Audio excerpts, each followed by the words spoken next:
We're back once a motherfucker again, playing some more old school RuneScape. Wow, it's like a revolving door up in this bitch. I should actually probably do a little bit more.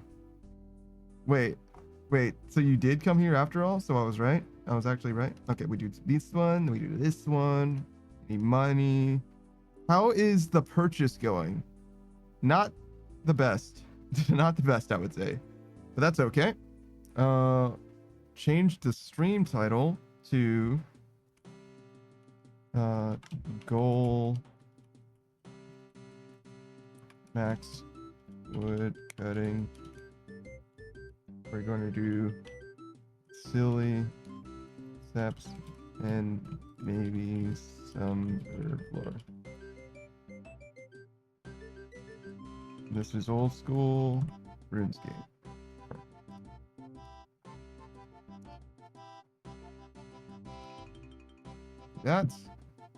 That's done. Share chat should be ended. Bam. All right, we're good. Way more weeds than we needed, but that's okay. We can handle some extra weeds. Beatrice, should I not have? Well, I mean, you literally can't raid. So like, it's literally not a raid. It's fine. It's just, you do what you want. What is that? Where am I going? Oh, the door was closed. I was like, where the fuck am I going right now? What is happening? All right. Oh my God, this guy with his fucking smooth moves. Good Lord. All right. Rock. 144K. Beatrice, just go get water. I guess I do have a decent amount of stream left. Let me look at this. Let me look at the economy first. Let me do my economic appraisal. Severe says he's got smooths. You got smooths. That inversion hits different. I'm gonna be honest. 73.3847. And I'm trying to buy this at 69.093. Okay, so yeah, it's never gonna happen. What was it? Goading 89.69679. And the spreadsheet says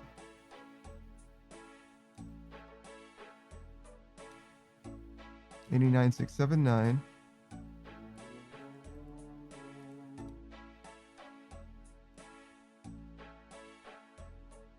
And then 73.487. Oh, we're big chilling on that. It's fine. Okay. So yes, definitely.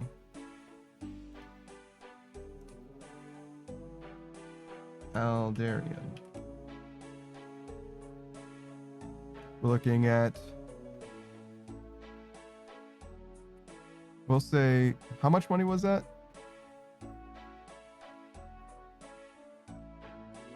Wait, what? That can't be right. Oh, hold on. It's this one, right? Wait, 73.487.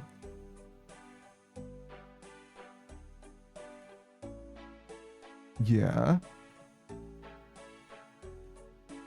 3.4 mil? Is that really how much money I stand to make?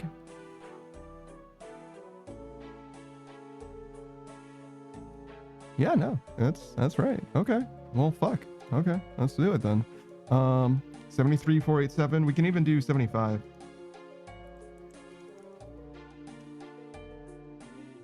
It's a little bit more, but I want to buy it while the getting's good.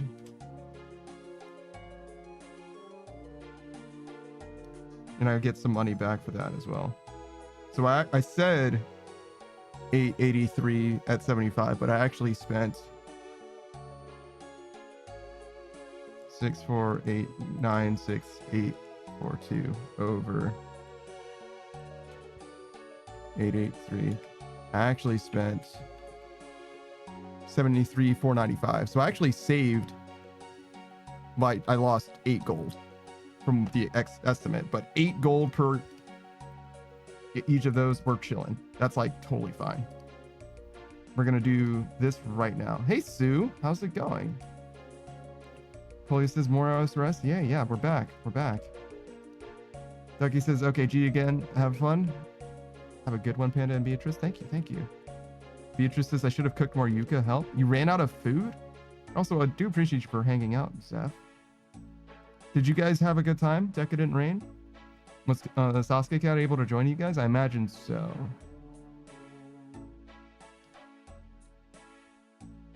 I need to get my shit together. I'm fucking struggling. This is what I wanted. I need 1,000 Harlanders. 1,000 of y'all best Harlanders, please. Harlanders.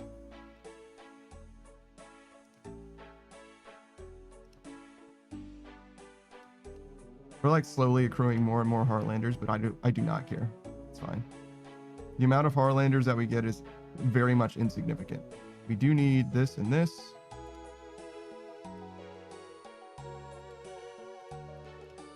Very important. Very, very important. We would lose a lot of money if we did not do that. But other than that, we can just like vibe. Sue says bot 99 prayer dragon bones are at a huge dip right now. Oh, okay. That's fantastic. Let's look. Dragon bones. 31. Yeah, that's much lower than normal. They're usually rocking around 38, 4K. Yeah, okay. Good call. Thank you for shouting that out for me. Do I have money to spend on that? Is the question.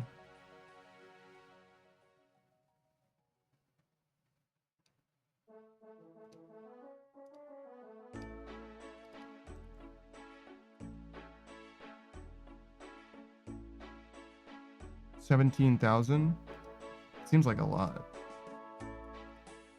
I just closed my spreadsheet as well. I don't know why. 'Cause I'm a fool, I suppose. Fool in love. All right, 17. What was that? 161 times what was it? 3175. I can't see how many decimal places that is.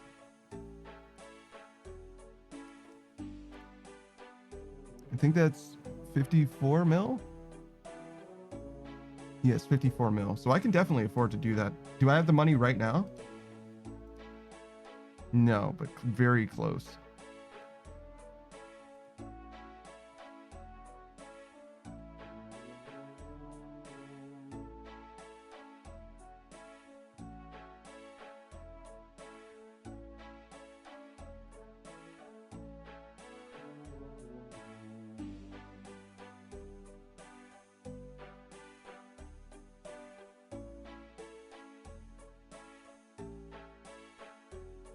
Trying to use stuff that I know I don't need.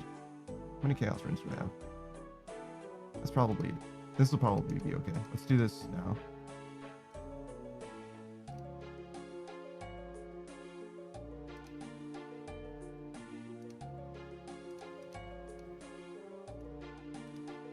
All right. Dragon. And they are cheaper than, there's another bone that's literally the same.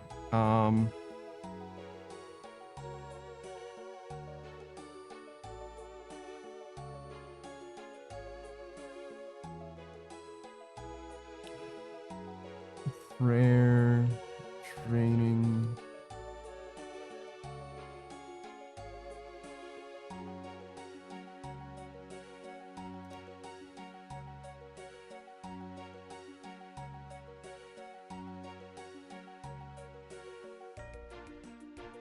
Wyvern bones is the other one. 100 more. Thank you. Just making sure, doing my due diligence. All right, so we want.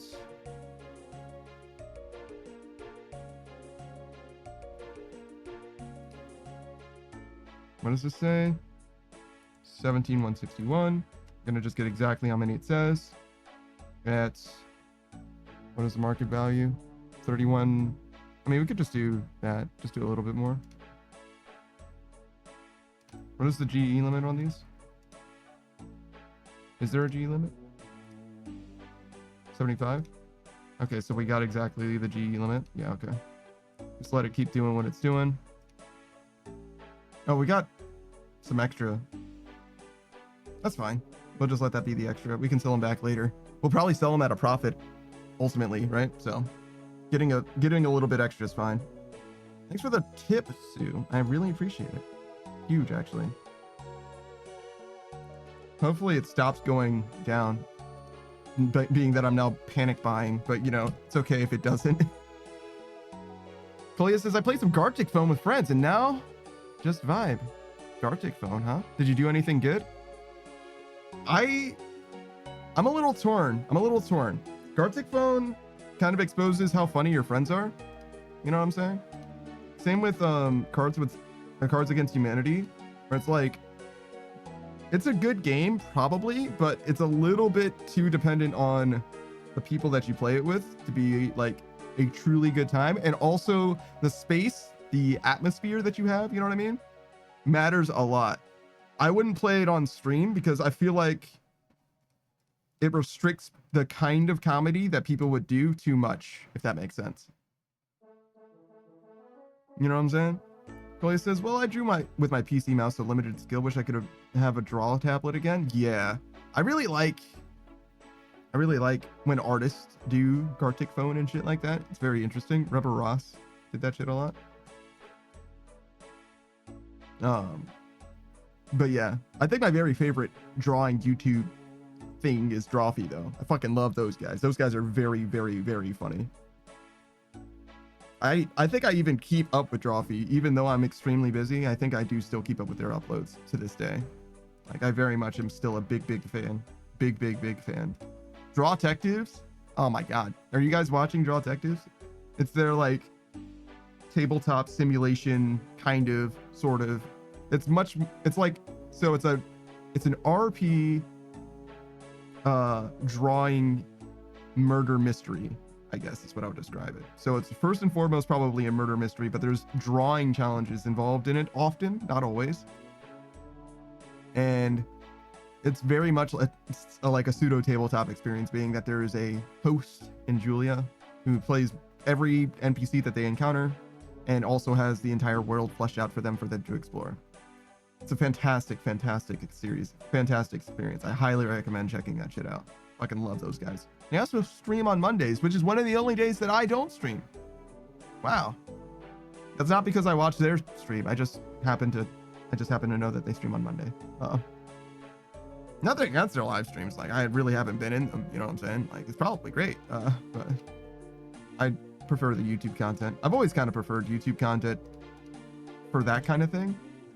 Like, hanging out with an artist is awesome because you can just like talk to them about like whatever. Same with like a speedrunner, where I feel like anybody who's like, you know, a craftsman, an artisan, somebody who's like very well practiced, you know what I mean? You can just like talk to them about whatever. Like, the fact that they're playing a game is like kind of irrelevant for the most part. It's just like hang out. Beatrice says, you're so tsundere. What are you talking about? What do you mean by that? That's nothing about that is tsundere. What are you talking about?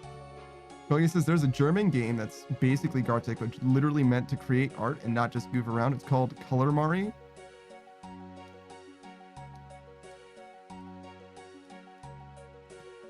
You have a few tools, 3 layers. You just have one overall theme and let people have a go at it for a long time. The rounds I participated in were 20 minutes long, like 20 minutes each picture.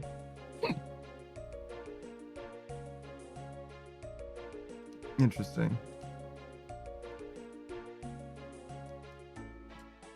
Beatrice says, sure. See, the difference is when you say that something's tsundere, you're projecting.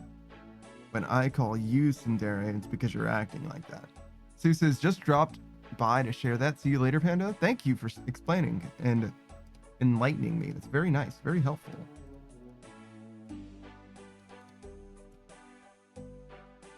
See, Sue's panic selling, and I just bought all the stuff that Sue got rid of. Just completely dumped it all on me. Huge profit. Beatrice is whatever you need to do to cope. It's very funny. It's very funny coming from you.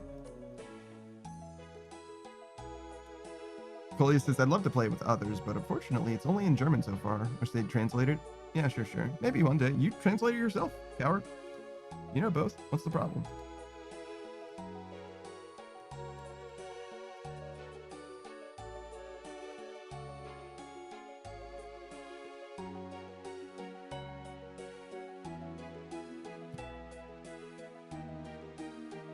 All right, so we got our daily purchase done. We're doing some Aldarium. We can maybe do this again, to be honest.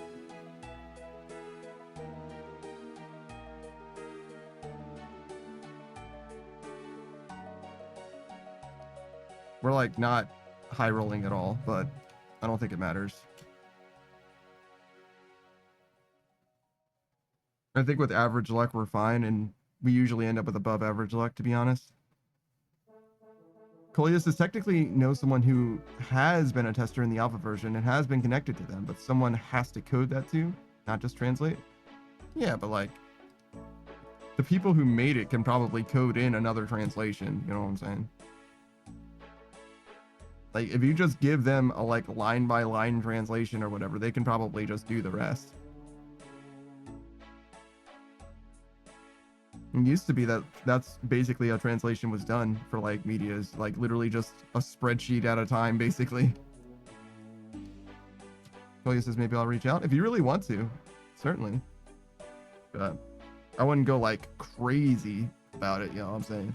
People, you'll freak people out if you try and do something for them unprompted from nowhere, you know what I mean? And be like, but it can't be for free. That doesn't make any sense. No one would do something for free. Well, as soon as I do, I want to make it happen. Yeah, sure.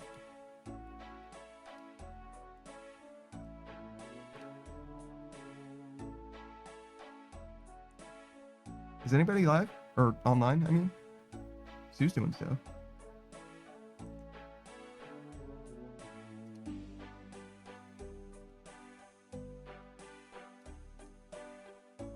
All right, so we have the prayer, the bones for prayer. We have a decent amount of money to keep doing Herblore too, which is nice.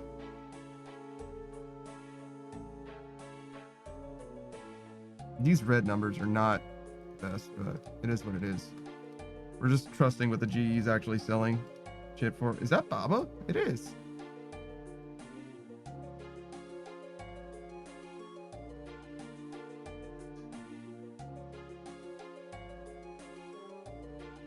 Baba always read more as a lion to me than a monkey or a baboon.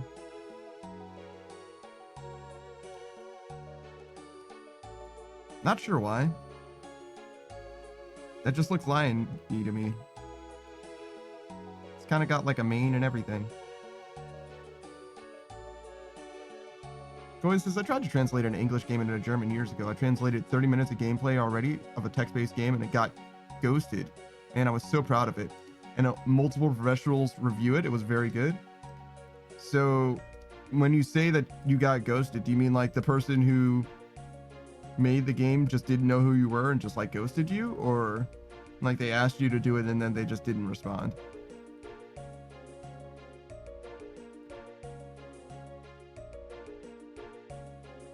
Because if I made a game and somebody came up to me and was like, here's a German translation of your game, I would be highly fucking skeptical. That shit, especially post AI, right? Like, yeah, I don't know if I give a shit about this thing that you say happens to be a German translation of my game. Like, I would be like truly skeptical of that personally, right?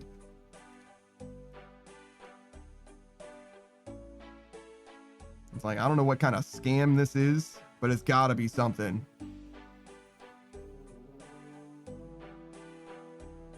I don't even know how you would convince me that it wasn't a scam, to be honest with you. Nice, 200k, 178, not bad. Except for a lot of the red numbers earlier.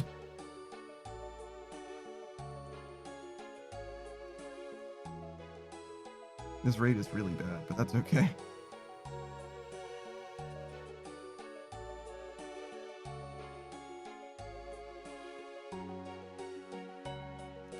Probably still better than what we would get from Fair Potions.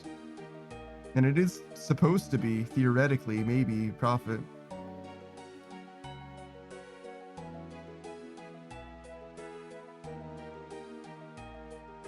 I definitely still have, yeah, 4,600 charges left. I was like, there's no way I ran out of amulets of chemistry. So he says, yep, I got ghosted in a business mail. It was years before this AI crap. And I was like, hey, I'd love to translate this since many players are German and they wish a German translation so bad. I got this and that translated already. If you want to see it, let me know. But nope, no acknowledgement. Yeah, I think, yeah, in 2019, 2020, I think the difference pre-AI would be, I would want you to talk to me before.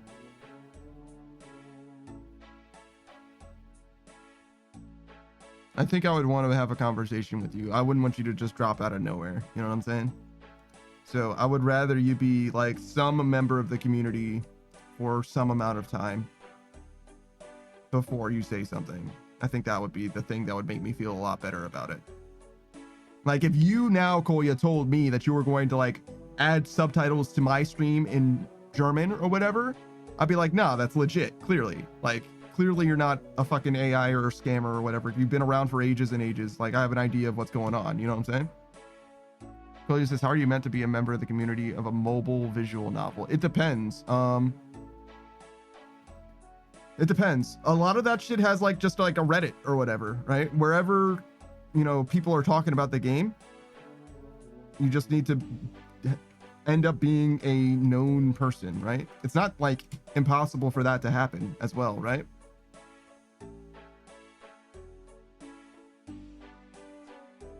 It's one of those things where it's like the way that you develop a presence in a community is by being there and like, you know, being active more than anything else. But the more, you know what I mean? Like you don't need to like do anything in particular. You just need to be known in the space. You know, if you're connected, right? If people around you are aware of you, then they're going to innately be more trusting than just some person showing up and saying like, here you go, right?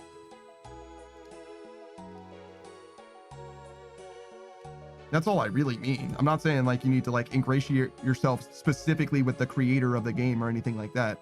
You just need somebody like, or like, especially like a group of people to be like aware, you know what I'm saying? So to the point where like, if you're on like the Reddit, right? You're on the boards or whatever, you could like get some movement going where like people are interested in it, in like a translation or whatever. And then if you posted a large part of the game that is translated, right?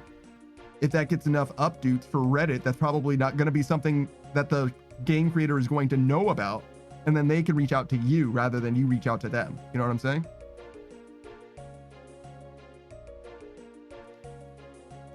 I'm not saying that it's like a perfect idea or anything like that. Far from it. But you know what I'm saying? There's a lot of things that can be done in that kind of a space.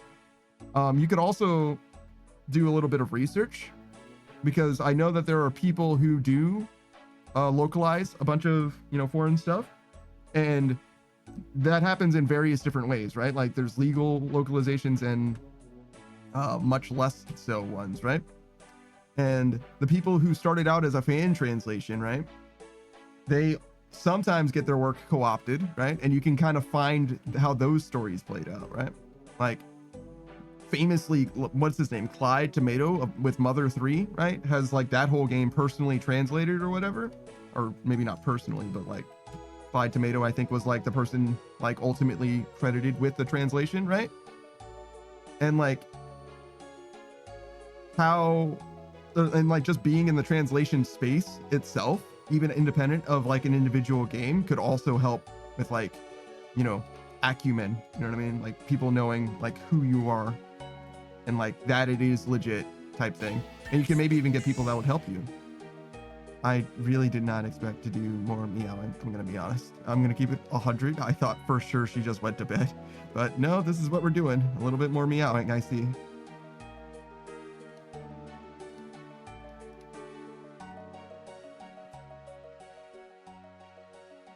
Well, yes, this damn meow. Yeah. This is what we're doing, I guess, meow. I did kind of ignore your request to go get water, though, meow, so I guess it's fair, meow. Beatrice says, I'm still awake, you're welcome, meow. Yeah. That's fine, meow. After I finish with these, I'm gonna sell this, meow, and then I can go get water, meow.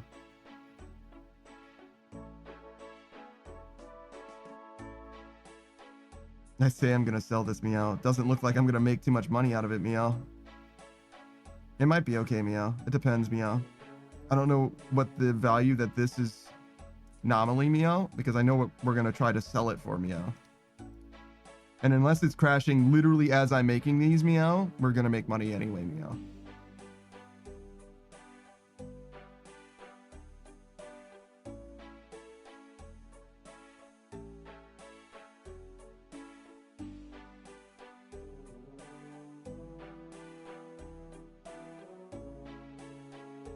You can also look at this, meow.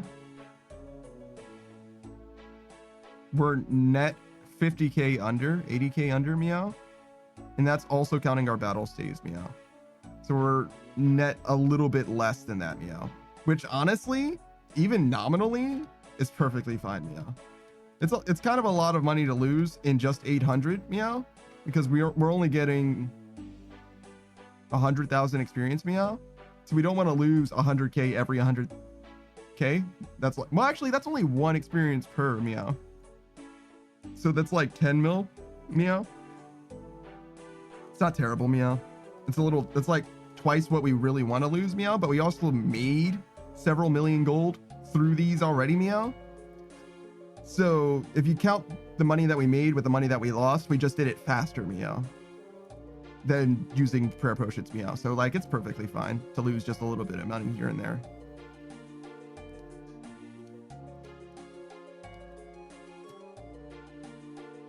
I said meow, or I meant to say meow at least. Maybe I didn't.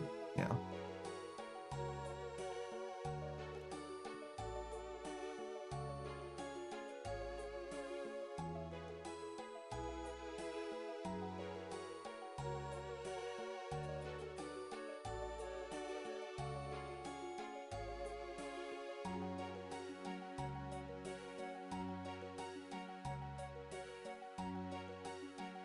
Damn, meow. The White Rancor, meow. Ababa, meow. Inferno, Alt Max Cape, meow. The TOA, meow. Fang.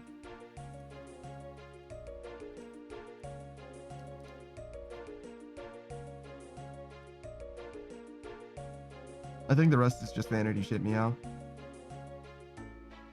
But like, some of that shit does require some work, meow.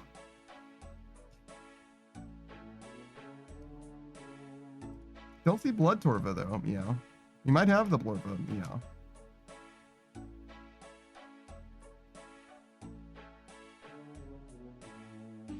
That would be about the only thing he's missing though, meow. I assume that he has a quiver, meow. Because honestly, Inferno Cape, meow, I think is literally harder to get than the quiver anyway, meow.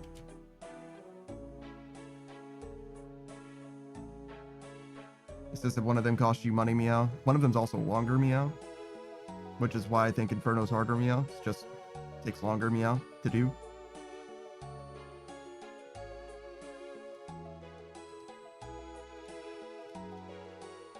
Oh, I should turn the music to random, meow.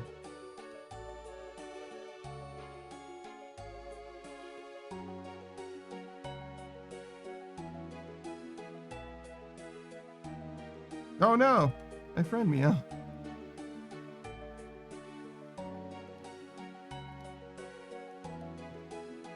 I am not rolling in the money right now, meow. This guy's got like the pure vanity set going, meow. Darth Virtus, meow. He does kind of have like a Sith looking meow build.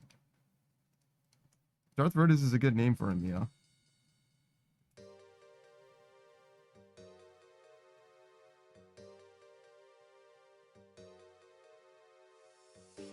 Pretty good fashion scape, meow. I don't love the red, meow.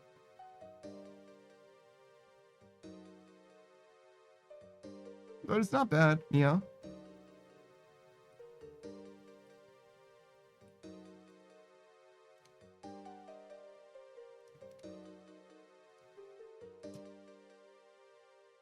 I'm wondering if I would change something about this meow.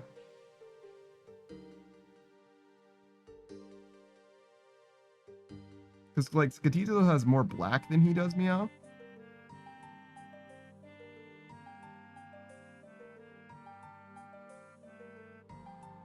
So I'm wondering if, like, maybe the boot should be black meow. Or, like, two-tone black and red meow. Or, like, even, like, just Prim's meow, maybe. I think Prims are the wrong red meow, but you get what I'm saying meow. Just, like, something that would accent the red a little bit more meow. But I think that the black is really what's missing. The black is Skatizo meow.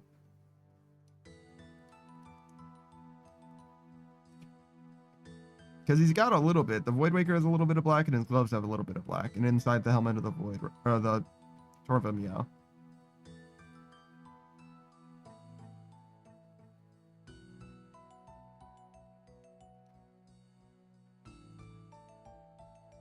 This fucking guy is fletching meow. Holy shit, meow.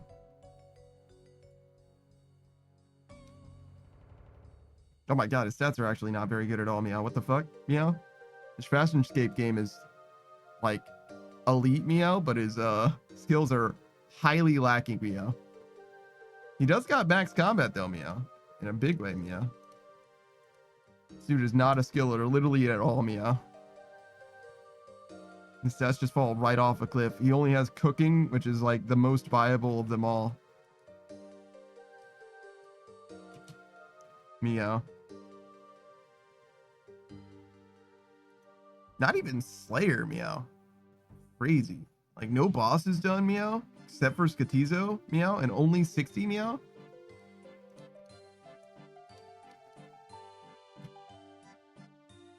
$60, meow. How rare is Skatizo, meow? I think it's a pretty common pet, Skatizo. Meow.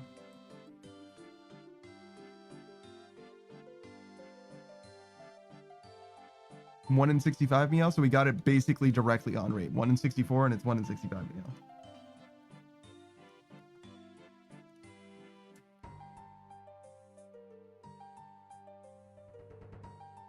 Still shocking meow, to be honest.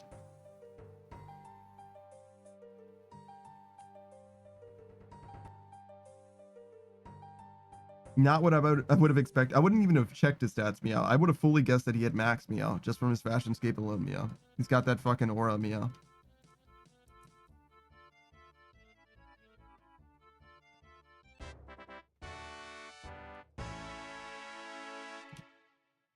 Nice 87 meow. God damn, meow.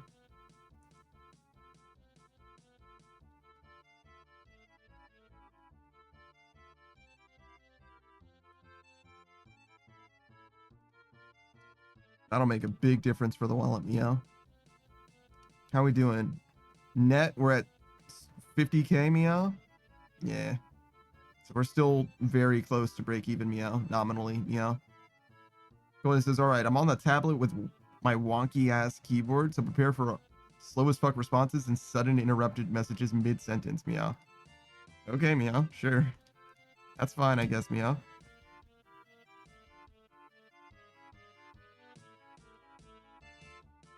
Doesn't matter very much. You can just vibe, you know what I mean, meow? You don't have to take nothing too serious, meow.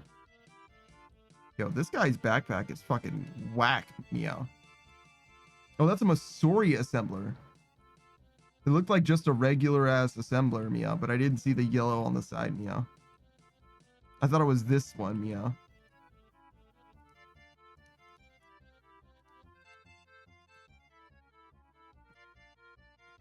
I think the Masori assembler looks bad, meow.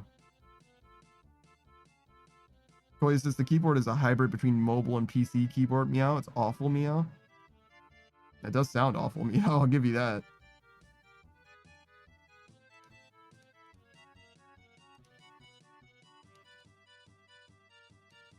Wait, this motherfucker has an Araxite Slayer helm, meow. A fucking Masori assembler, meow. And it's still holding a fucking Draymond staff, meow. Go do some fucking quests, dog, meow.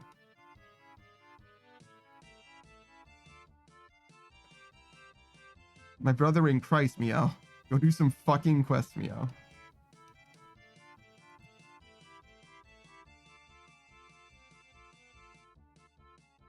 Like, so in order for this guy to have this stuff, meow, he had to kill Raxor an ungodly amount of times. Let's see, meow.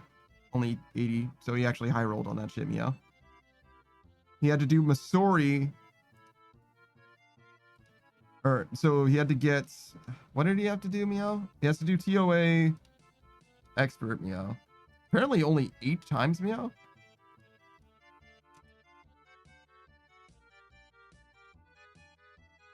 And what else did he have, meow?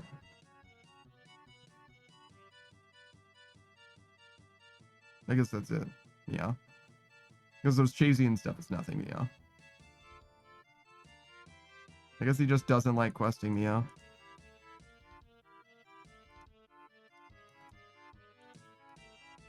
When did Discord start getting abbreviated to DC, meow? Such a weird acronym, meow. Why do you have control, meow?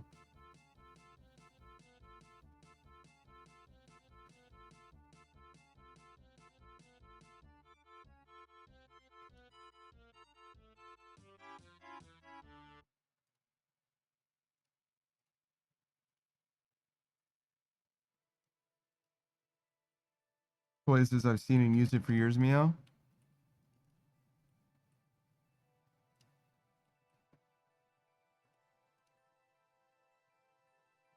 I don't know what the bottom 3 buttons do either, meow.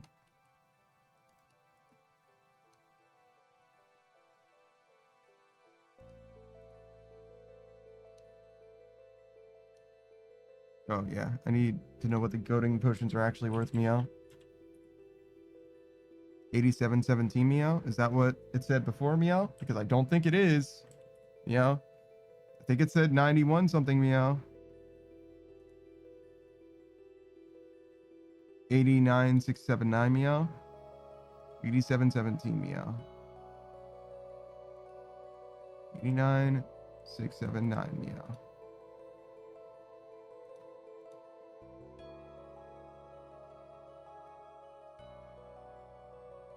Why did that seem like it didn't change, meow?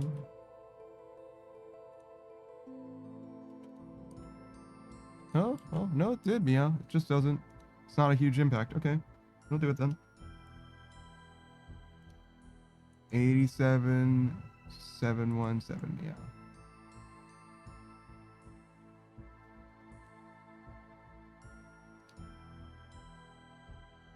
Okay, meow. That's what we got.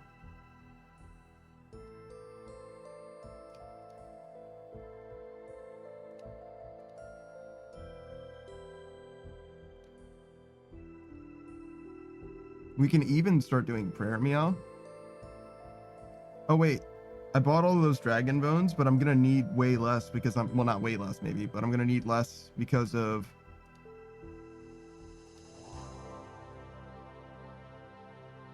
the fossils that I have, right? Isn't that the whole fucking point of doing soul stuff first? That's fine though. We can figure that out later, I guess.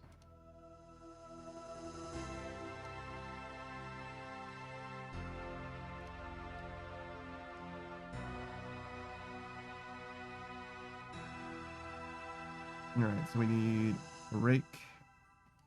We need teleports to there and away.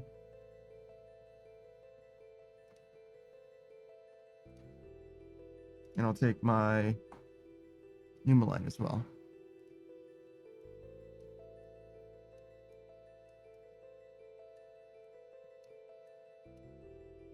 Okay. We already did Tears of Gethics, so no other prep. Okay, I'm gonna go for 1 second. Another bit of a restroom break. And then I'll be back and we'll do this for another 3 hours or so. Yeah. I didn't need to do that, meow, but that one was for you. That was for the people, yeah. Yeah, good. Sell that shit, dog. Hell yeah.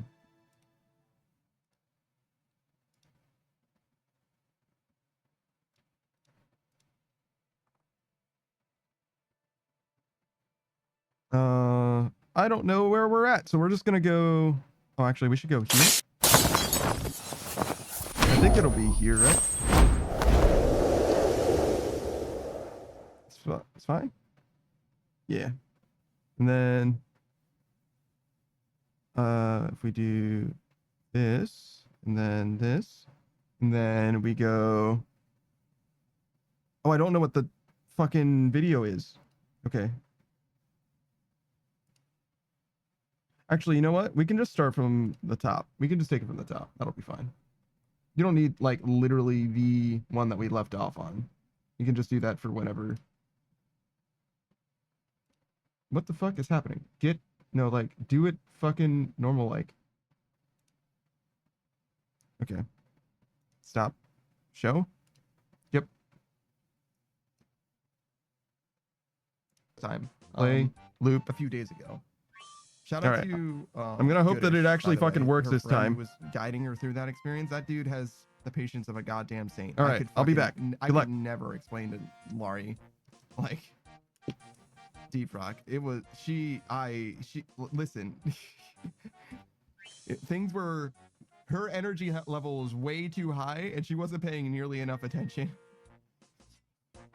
I had a good time watching that stream, but she was like, why isn't this Nitra healing me? And I'm like, because Nitra and blood sugar are different.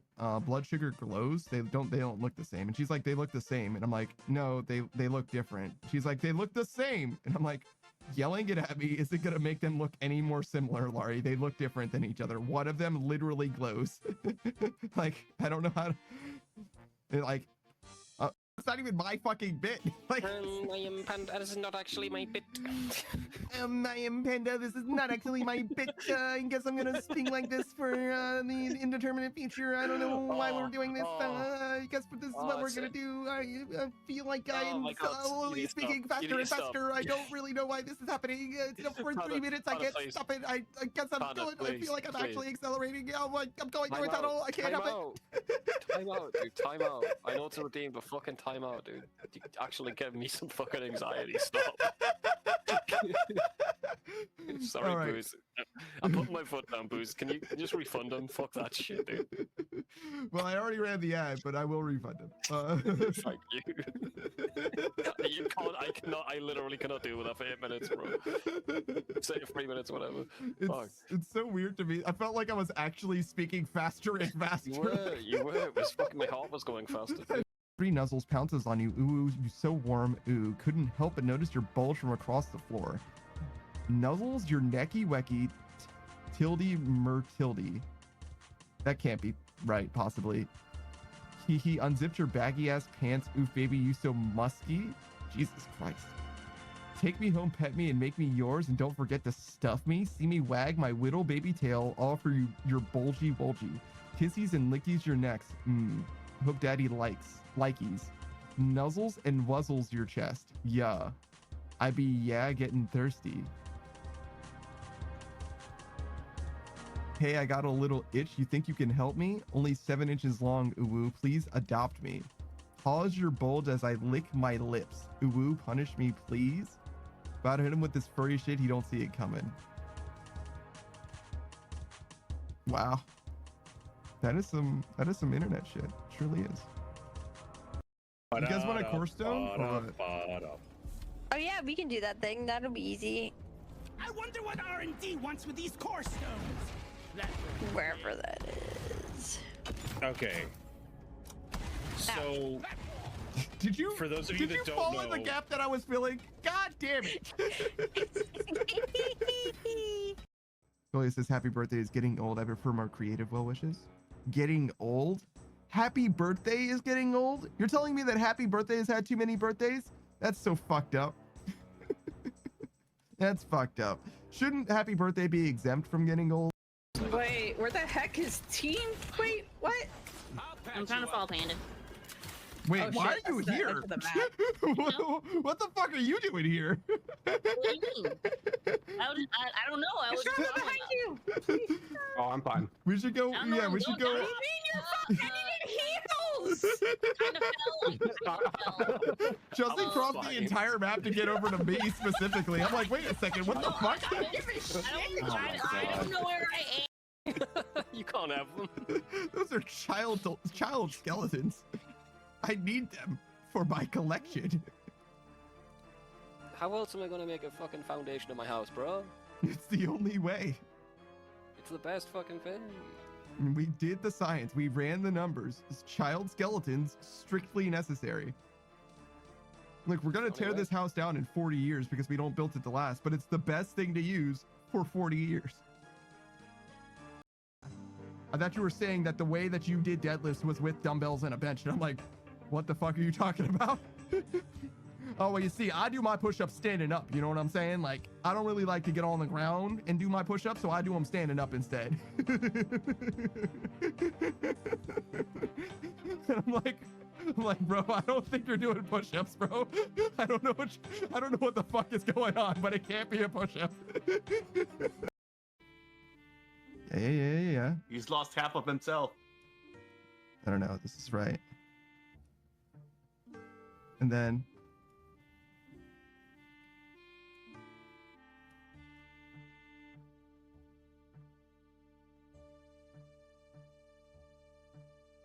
Perfect. Fine. We just gotta, you know, go away when it blows up. Which is right about now. I can't go away. I'm stuck. I'm stuck. What did you say, Delta? Listen, man, I'm using a controller which I haven't used for this game in a while, alright? I pressed every button that... I pressed every fucking gun but the grappler gun. I used to I think I shot a help. Help! I need help! Paul? The stingtail pulled me up there, and then I bounced off of its head, and it started walking up the side of the dropship. So I was He just bouncing started off of extending you? Yeah, I was bouncing off of it continuously, and getting more and more dangerous situations. I needed help. You're with me now. Oh shit. See? It might not be. It might be another bot lobby because the bot also likes to change characters a lot. I would be shocked if this is not a bot lobby. This Spider-Man is.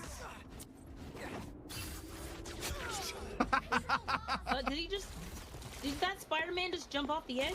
So the attack that he used just before he fell was a pull. That's a snare, so he would have pulled me to him and also probably lived afterwards. Oh. But I saw him on that section of the map, so I knew exactly what was going on there, so I just didn't approach, so he just jumped off and died. Nice. What is my ult? Ow. Makes it so that no one dies. Anyone inside the ring is invincible, basically. Oh, wait, it had a toggle thing. What was up with Yeah, that? you can make it so that damage is up instead, but just leave it on the healing one. That's the one. Oh, okay. What the fuck? Oh, Jesus shit. Christ, Delta! Listen, man, I was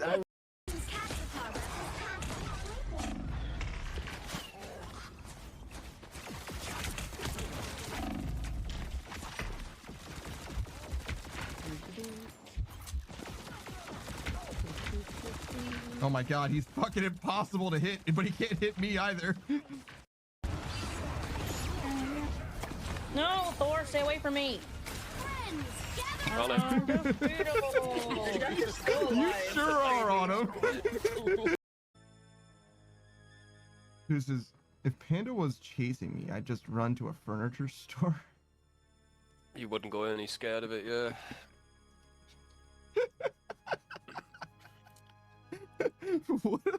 what a weird. That's fucking great, Bruce.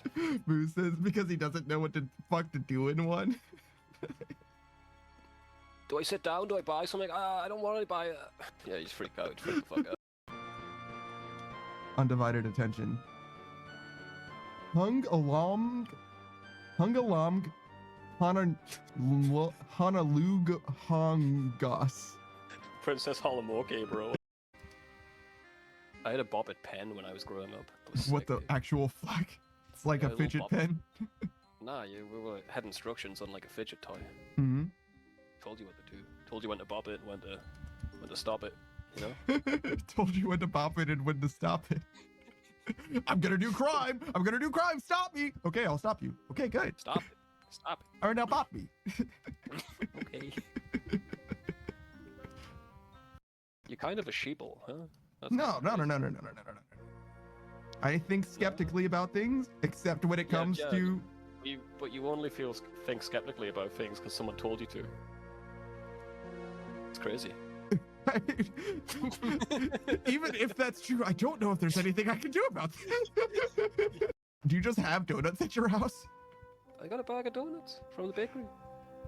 You got a bag of jelly-filled donuts? Yeah. That's crazy. I've never gotten jelly donuts in a bag before. I've gotten donut holes. They're not holes, actually. They're like the ball guys in a bag. Never have I gotten other donuts in a bag before. Never. They come in boxes here. It's like a long bag. I've been to A fucking what? Like you would put bread in? Kinda, yeah. That's crazy. Oh, I can stand up here. Okay. Later, man. It's just the two of us. We can make it if we try. Just the two of us. Give the most XP and do the Oh my least damage. fucking god. There's a beehive next to the crafting bench, so I get the healing as I die. Just one more second, sorry. Oh my fucking god. Sorry. Alright? Yeah, both of those sneezes. So, ah! Sorry. Both of those sneezes caught me by the. Ah, I sneezed. Ah. No, dude, I saw everything, man. This dude sneezed, his mouse went fucking haywire. Dude went to go sneak kill an enemy, and forgot about the layak and just got jump scared by that. Just peeked around the Yeah, fucking it stairwell. was kind just of an like, experience. Hey, what up, dog? Yeah, man, I'm not learning more about penguins now, though. That's alright. I don't think you retained any of it anyway. No, I've got brains full of passwords, bro. I can't be asked. Just write them down. Fuck no, I don't care that much about penguins. No, the passwords. Write the passwords down. No, Is that you're your talking cute crazy, aggression bro. speaking? I hope it is. I hope you're not saying that you want to hunt. Oh shit. Sorry, I clicked on the wrong one. The sleeping meme. Because of any other reason than cute aggression. Yo, what up? I'm back. Oh, Saku's here. Hey! Surprise. Surprise indeed. What's going on, dog? I've returned. Welcome back. Did you know Dragon Bones crashed in a big way? How so? Like the price of them crashed. Yeah, but how? Why?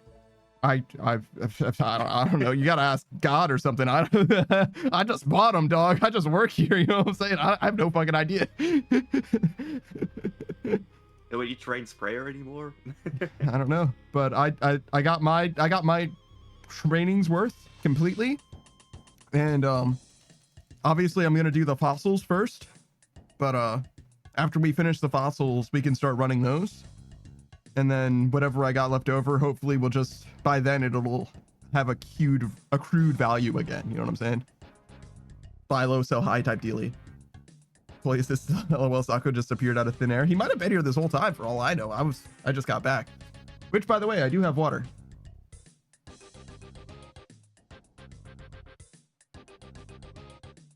Colia says, what the fuck?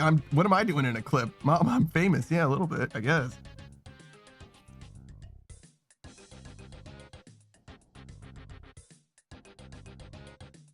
Koya says, what am I even listening to? Those are just clips. Why not? I think that's one of the better ideas that I've had so far.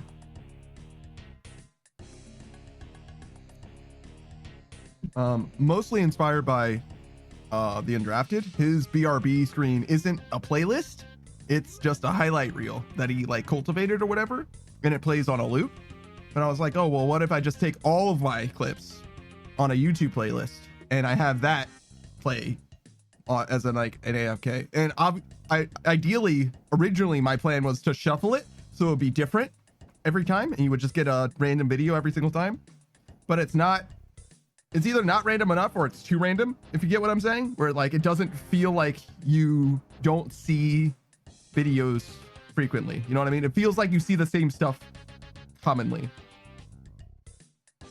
Koya says it's referring to a clip where you it's referring to a clip where you read something extremely unhinged out loud. The one with you in it, Koya? Yeah, I'm familiar. Beatrice is nuzzles your necky wacky. That does seem like something Beatrice would do. Do you think that Beatrice is the type, Saku, to nuzzle your necky wacky? I think she would at least read the copy pasta.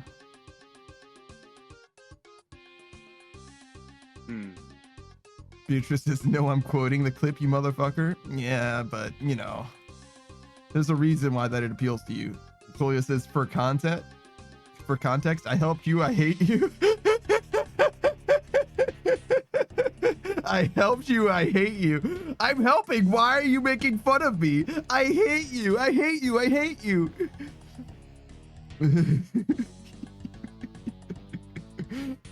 Beatrice becomes an anime character really fast, you know that? Like real fast. Like real fast. Like anything goes wrong at all, she swerves straight into anime. Koya says Panda be like, no you. That's not what I've said at all, to be honest. But yeah, she swerves straight into that shit. Straight into that shit.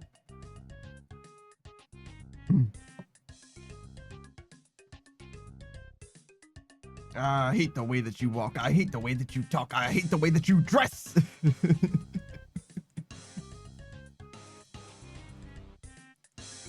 I am the biggest hater. Shout out to Kendrick. He does not need a shout out from me. He is doing all right, I think.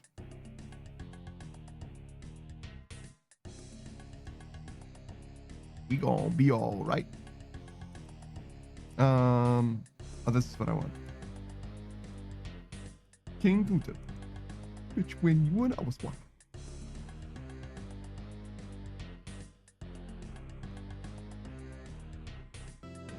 Oh, Spot. Spot's like, you're not gonna stay up all night, are you? Isn't it time to go for a walk? Oh, yuck.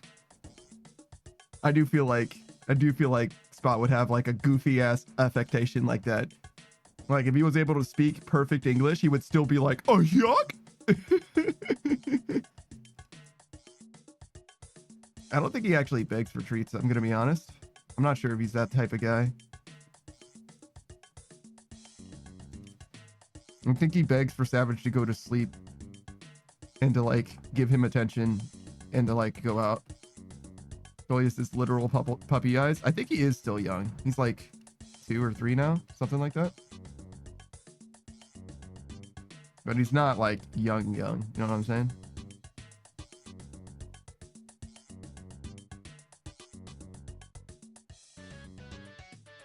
Do you think he has any concept of a year?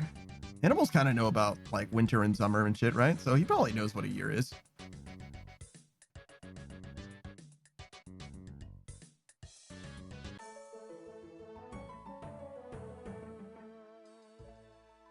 Do you have to take your cats to the vet ever, Saku? Yeah, at least one of them. I see. Do they like He it? had an issue with his urinary tract at one point. Yeah, I see. He needs special food for it. I see. Do you do your and cats also like medication. it? Oh, okay, so just like something that they like eat. An actual pill. Okay, fair enough. Do they? How do you like shove it? You shove it down his throat? Kinda, but it's Yeah. my mom that does it. Yeah. He has the trick, not me. Gotcha. Do you do they like it? Do they hate the vet?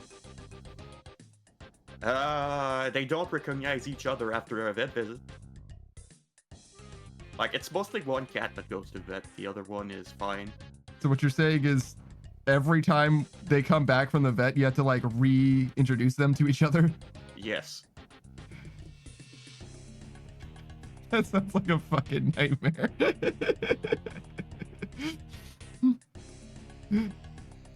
Bro seen his brother like 6 hours ago, and he doesn't. And he's a fucking monster. When he comes back. That's actually crazy. I feel like it would almost be easier just to send them to the vet together. You know what I mean? Just leave the other one in the same room, please. Because it's a fucking nightmare every time.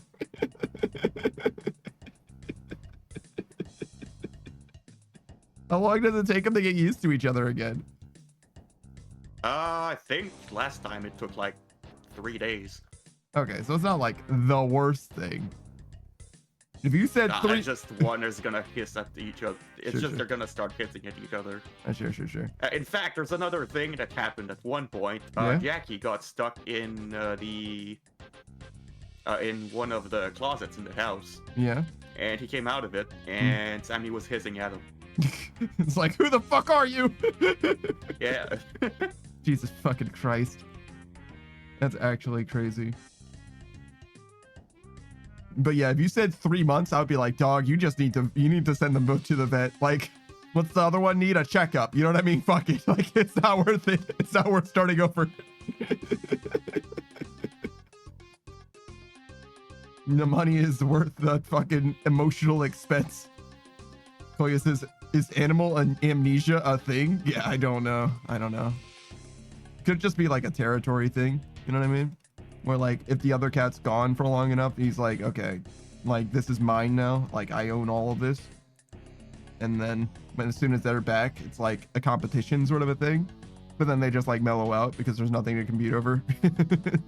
Like there's actually plenty of food and stuff, so it's fine, I guess.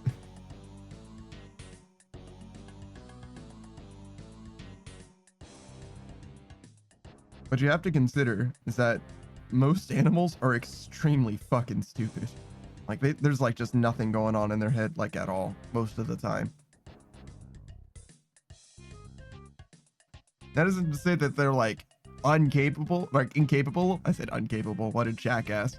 Like incapable of like figuring things out or anything like that. But like especially cats, they're like real fucking stupid sometimes. Like real dumb.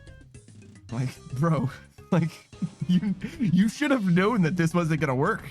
Like,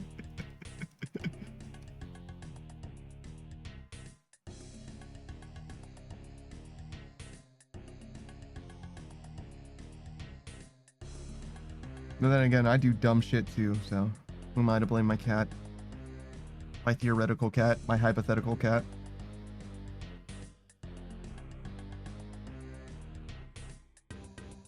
My jellicle cat. Have you seen the movie Cats? Saku? What? The movie Cats? Like Cats 2018 or whatever? Someone wanted me to watch it with them. I don't think we lasted 2 minutes. Damn. Beatrice says, bro, did you watch Cats? Of course not.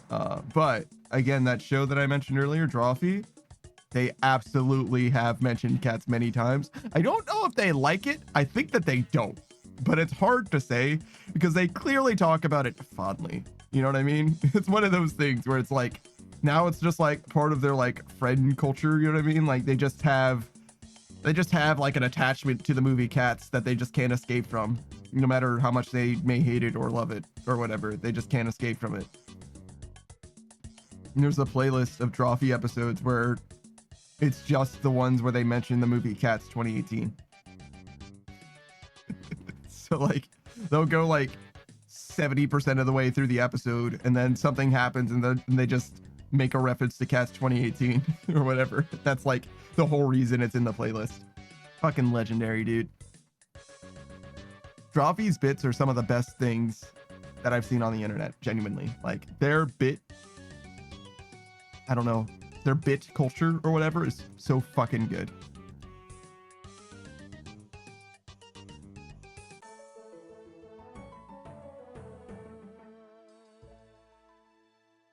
But yeah, with any luck, I'm never going to see that movie. Yeah, sell them goading potions. Yeah, sell them motherfuckers.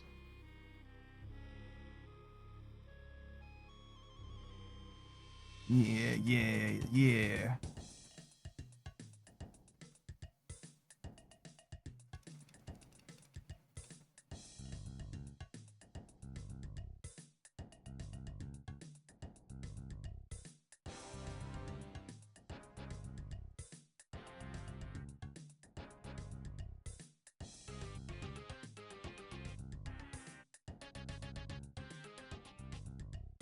Damn, that Chipotle is like still very much. I just like burped, and it's like still very much like in there.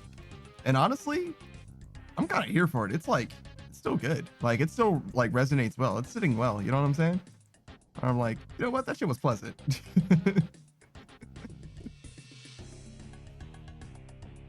It's like acid reflux or whatever, but it was like, oh, I am reminded of that delightful little thing that I had. All right. The more time that goes on, the more I'm like, man, meat is cool and all, but I really am like about like that tomato vegetable salad shit. You know what I'm saying? Like I really do fucking love some like nice like peppers and shit like that. Like I would fucking demolish a fucking salad, dog. Or like I love that shit. It's just like so full of flavor and everything. I just love that shit. Honestly, the more time that goes by, the more I'm like, yeah, no. Like again, I don't have an issue with meat. Meat's fine. But if I had to choose between like a, you know, $50 steak and a $50 salad, I'm probably gonna get that salad, dog. Depends on what the salad's got in it. Like I'm not about to get skamazed by like fucking cabbage, you know what I'm saying? But you see what I'm saying? Where it's like that shit, that salad probably gonna be pretty fucking lit, to be honest. And the steak is just gonna taste like a steak. It's just the way I am. Like it's just gonna taste like a steak. Beatrice says I'm going for the steak. Yeah, I could never. Like I might as well get like a fucking like $4 steak, dog. You know what I'm saying? That Asmongold shit. You know what I mean? Drown that motherfucker in ketchup or some shit. That might as well be what I have. Like there's really no point in me spending money on anything like a steak. Beatrice says, bruh. Yeah, no, I just don't have the appreciation. I just don't have like, I literally don't have the depth of flavor experience to appreciate something like that. I would much rather just go completely without, you know what I'm saying?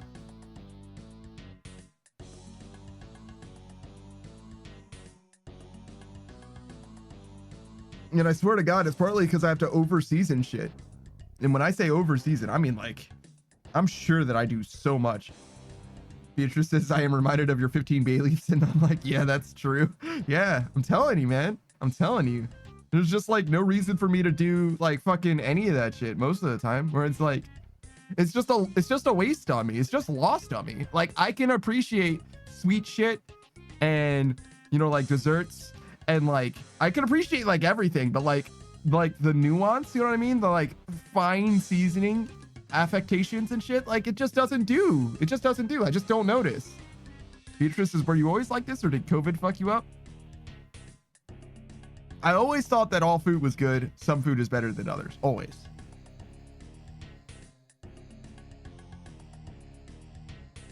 So was I more sensitive to things? Maybe. I have a lot of trouble placing it.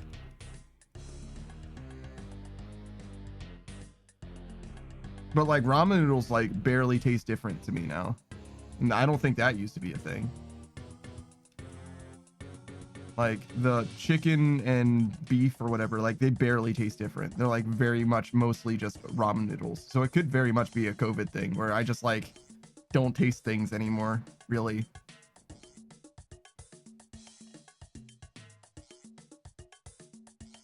And if that's the case, like no harm, no foul, to be honest. I really don't care. Doesn't change my perspective on food in any way. It's convenient, if anything.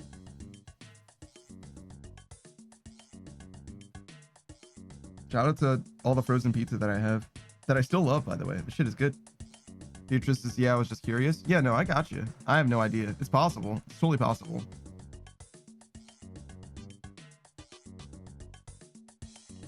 I don't even know what I would do to like know. You know what I'm saying? Like I think I'm just like this, you know, and I think this is just what I've got.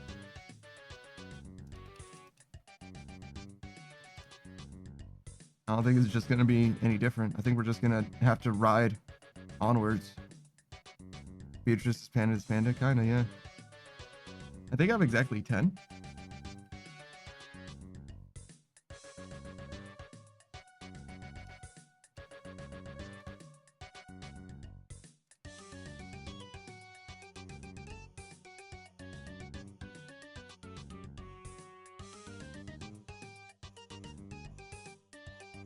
Ugh.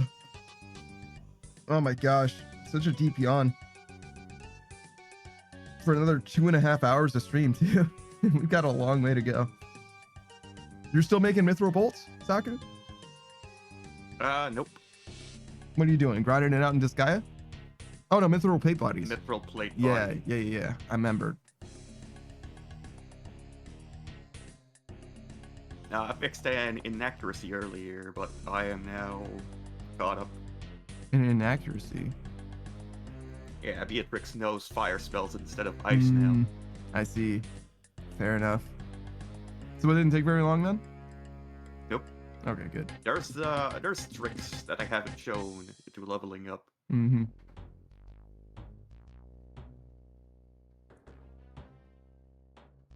Yeah, I don't know enough about no tricks. Tricks are for kids, dog. And those tricks come into play later because the max level is almost 10,000. Like the max level is 10,000? Yes, but -1. Okay. So all 9. Yeah. 4 9s. You don't need to get anywhere near that level, do you? No. Okay. Well, it's just for the post game. That guy better get his fucking baguette. Are you good? Do you see that guy just stand in front of that shit? Yo, you better get your fucking baguette, dude. Dude. Main game, you beat it at around level 100, but post game stuff is... it's a little bit more.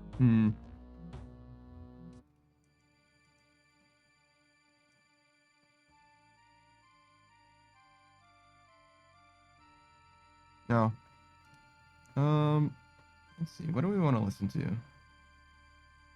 And Thief is an extremely important class to level.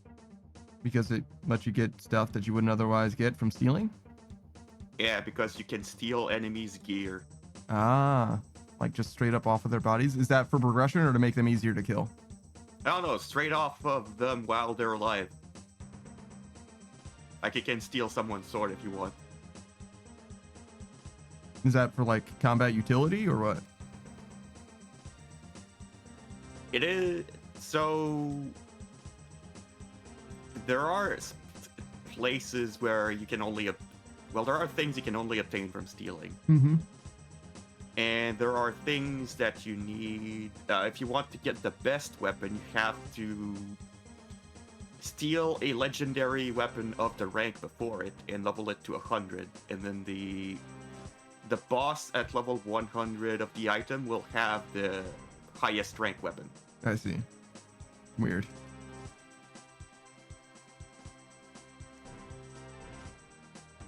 Okay. Just like a weird if-then thing going on. Yeah. It's weird.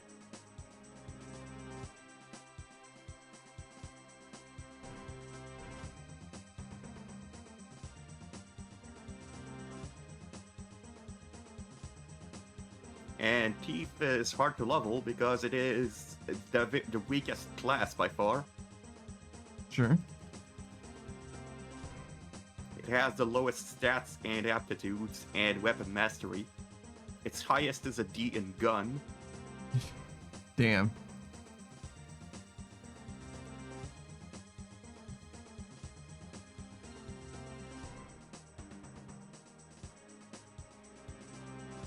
And I guess they don't get experience from stealing? No, they don't get XP from stealing. Mm. You can steal experience, you can steal stats as well, but it doesn't really help. See. Stealing experience is a very weird concept, but alright.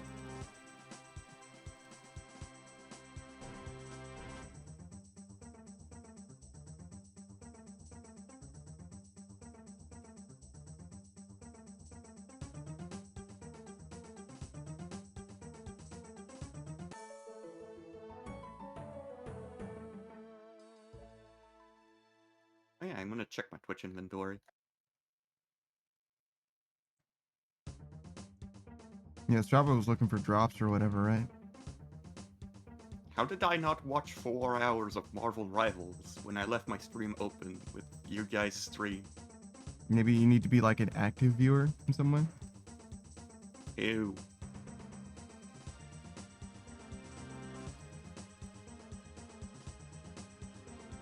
Pretty sure that's how CCV works. You know, concurrent viewership.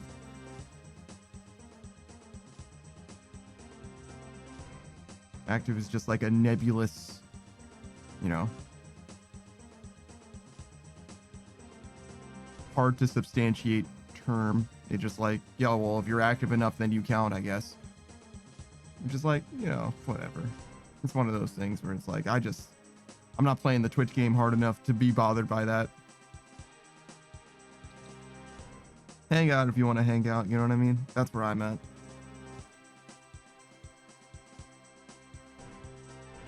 I got cheap redeems.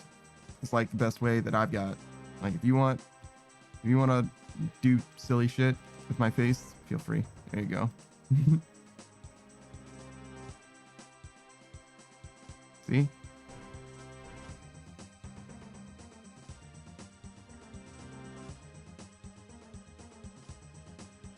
It's really hard to see my other eye on that one.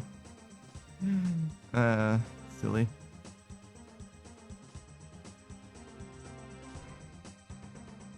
Oh well.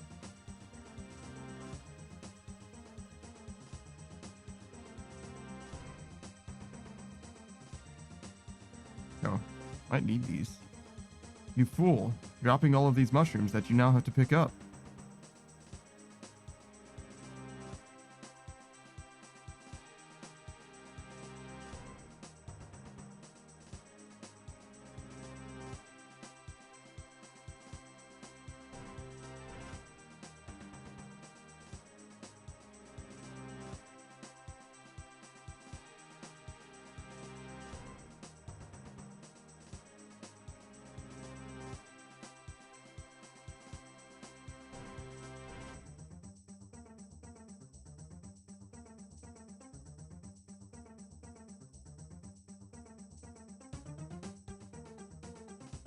We got satisfactory first thing in the morning. Oh shit.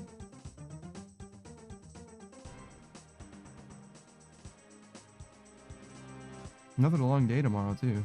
Both of us even. Yeah.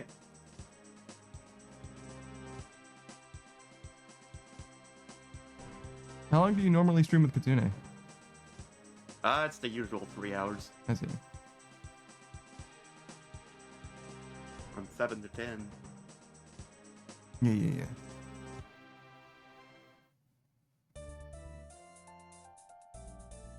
I'm really bad at knowing other people's schedules though. It's like really, really hard for me. Like I got my schedule down and everybody else is just like kind of a blur.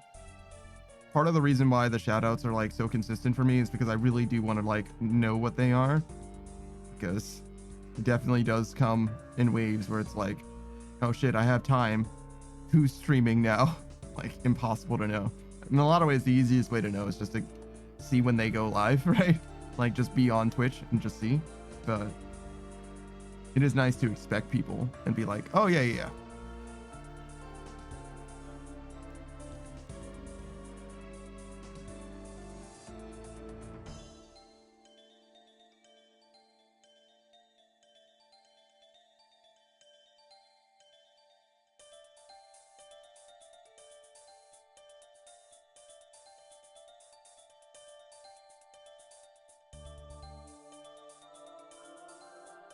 Man, when we get this next level, we're really going to be close.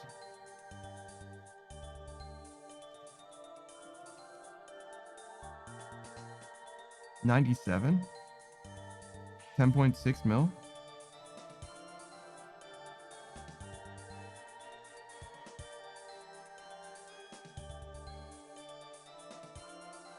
We're still well over a day away, though. If we do this all day, or all the rest of today, it's another 2 hours.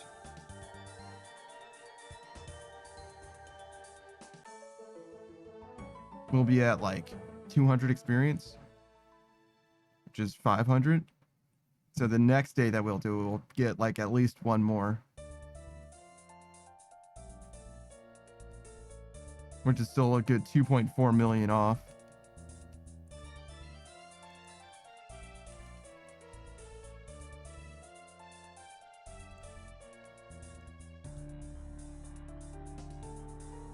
Which then would be another 5 days, right? So we're talking, do we play at all tomorrow? I don't think so. Satisfactory from 9 a.m. Pickle pack. Maybe with the pickle pack ends early, because we don't have anything after them now, which is nice. It doesn't really matter now because Abiotic Factor is like very close to being done, but very, very soon we're going to switch games. And I mean, you see how we are, Saku, like when Savage and I like play games, like we kind of go a little hard and spend a lot of time in it. Yeah. we gotta do a little bit. Gotta do a little bit over much, maybe an unhealthy amount. Not exactly a well-adjusted gaming schedule. And with that, if the pickle pack is also maladjusted, we could definitely get through some actual games. I think we're gonna try and keep the time slot that we've got with the pickle pack going exactly where it is. You know what I'm saying? Because we've even got a group name. You know, that's like the biggest thing. It's like got a group name means they're gonna fucking hang out a bunch, right? But now that I mentioned that, so obviously you're around a lot, Saku, but also like that Chuzzy and Beatrice thing, we're 2 games deep. Sasuke and Delta and I, with Zeph, we're now 3 games deep. It's like maybe all of these groups need names. That's crazy to think about it that way. So many of my collabs are actually long-term recurring ones now.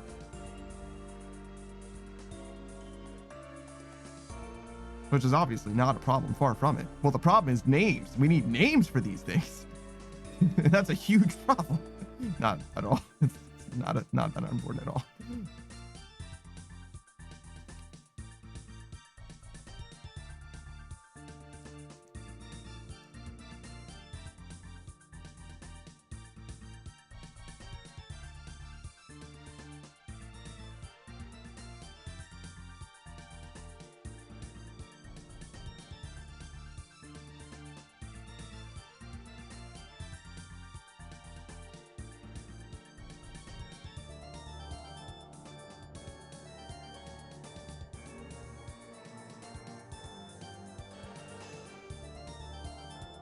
Do you know a lot of magic items in D&D, Saku? A good bit of it, but there's definitely a lot I don't know. Yeah, of course, me too. Do you have a favorite magic item? There was one, but I don't know if it's a homebrew magic item or not. Sure, but nonetheless, what does it do? It's this bow with gem sockets. Okay. And you add gems of 5,000 gold, worth 5,000 gold or more in the sockets. Okay. And you can use, infuse the arrows with with an elemental effects relating to the gem. Okay. So rubies, fire, sapphires, water, kind of thing. Kind of stuff, yeah. Okay. Very cool. Very cool. Did the elemental effect have like knock-on effects? Or did it just change the damage type? No, it added damage type. Yeah, so bonus damage in a damage type? Yeah, like flaming or shocking and whatnot. Sure. Makes sense. Yeah, that's a perfectly legitimate magic item. Makes a ton of sense. Did the gem get used, or is it just like part of the weapon? It's part of the weapon. Awesome. So it's like slowly progressing your, Rolodex of damage types. That's awesome. Beatrice says, I sleep. Now you are free from meows. Thank you for sleeping and also freeing me. Yeah, sorry, I didn't mean to speak over you. Saku said to sleep well, of course.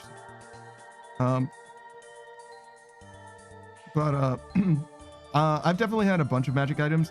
My favorite homebrew magic item. I actually made it. Is the cylinder of joining. I think I mentioned that one before to you, right?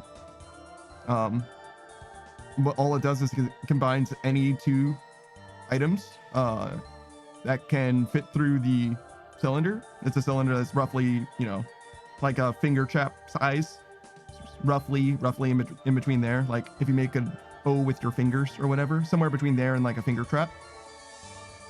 So anything that can be slotted into the cylinder of joining can be joined. It can join any two items that are of that diameter roughly. It like adjusts the size as well, and it just allows any weapon to have the effects of both magic items, if they are magic items or even mundane items. So you can have a great axe and a dagger, right? A mundane great axe and a mundane dagger, right? Would then be a D12 hit die light thrown finesse great axe. That's also two-handed, and you can just choose which properties you would like to apply in any particular circumstance, because it has all properties all at the same time. That's probably my single favorite item, because it puts a lot of onus on the players to like come up with how to use it. But as far as like items that are like, and we've spoken about that one before, but items that are like very much just in the game, not homebrew at all. I really like the immovable rod. It's a very funny item. Classic item as well.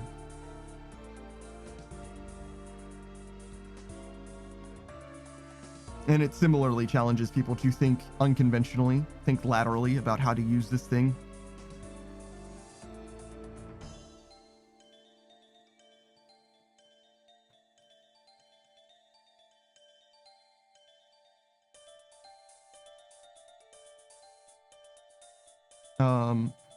D&D magic items are very cool. I like how easy it is to make something that is homebrew that feels like it fits or could be a thing. Yeah.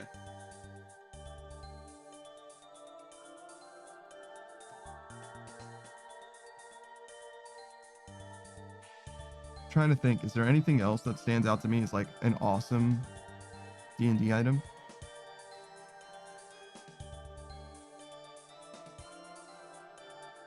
I really like, it's not a D&D thing, but it is a like Japanese mythology sort of thing. It's the idea of like items becoming imbued with the like spirit, with like a spirit, as they're like used to like pass down ancestrally over time. And often it's in the form of a curse if the item is like neglected in some way, but it also can be like a boon, right? Like where there's like a blessed or holy thing just because it's been cared for, you know, eons, and over time it has accrued like its own personality. Like it can only be wielded by somebody who's worthy of it. That kind of shit is some of my very, very favorite. And earning the favor of a weapon in like a D&D setting is one of my favorite things as well, right? But also similar to like your bow with the gem slots, weapons that like scale in some way, that have some kind of progression independent of like me, the player, or whatever, is also very, very cool. I love that shit too.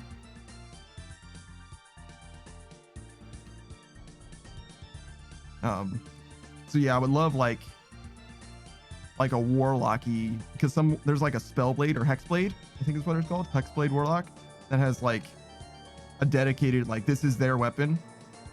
And that's also something that I like a lot for like class fantasy and like D&D in general, is just like when there's somebody has like a designated thing, like this is my thing, or even like not just, you know, I'm not just an archer, but like this is my bow, I'm not using any other bow than this bow, this is my bow.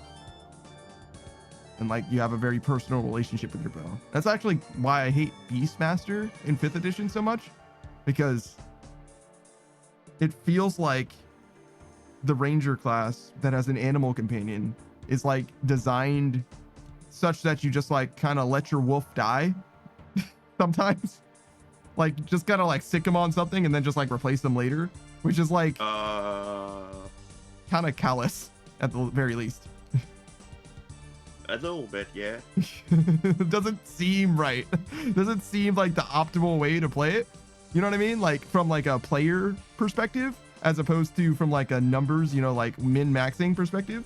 But if you're like min-maxing, ideally you're just like, oh yeah, fuck it, I'll just spend an hour and get a new one. You know what I mean? Like, okay, seems kind of fucked up, but you know, whatever, I guess.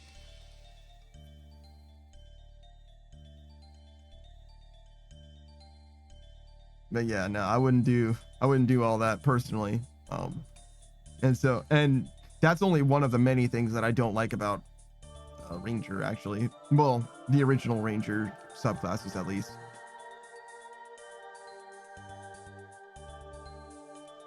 Because I think Loomstalker is actually kind of okay.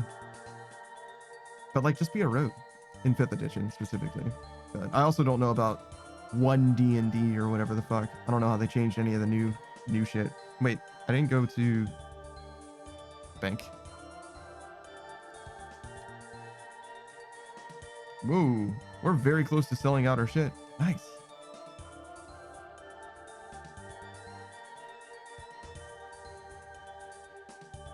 I'll do another inventory very soon then.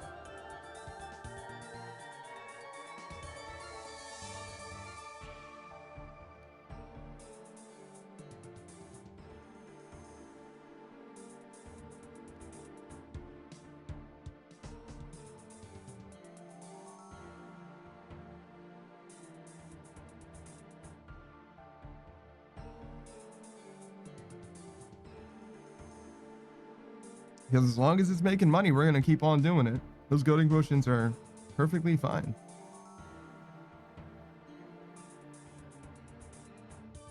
Even if we lose a little bit, it's not bad. We just don't want to lose, you know, more than 5 or 10 mil.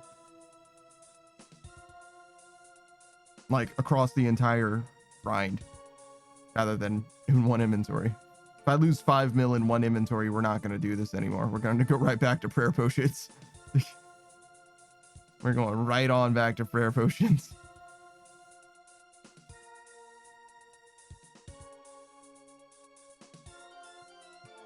How are we doing? So we're at 3986, 3638. So construction. So if we're doing 14K a pop, right? We're talking 186. So that's 10 plus like 4-ish. So about 14 Tears of Guthixes. So that's like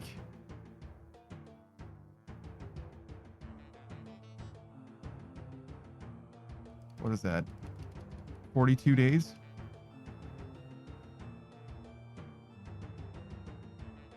It's only like a month. So yeah, we'll definitely need to do more construction at some point as well. But that's okay. We can do that at any time. There's literally nothing stopping us from doing construction except, you know, hand pain. We can just buy more planks at some point. We just don't want to spend the money while we're still doing Herblore.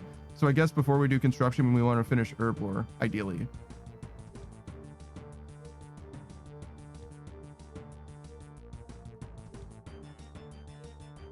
Because if we finish Herblore, we only need money for construction,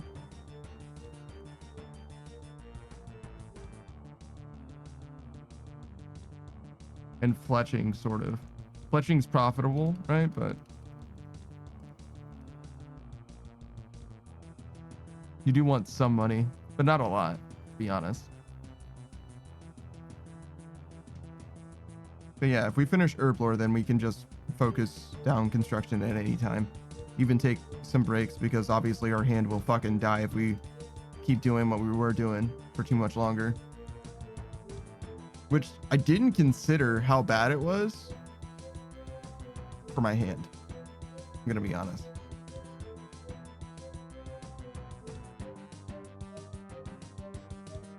No, 400k is pretty fucking good though.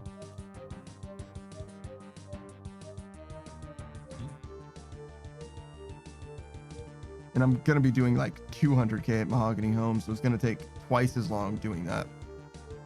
Will be much less clicks though, so that's something.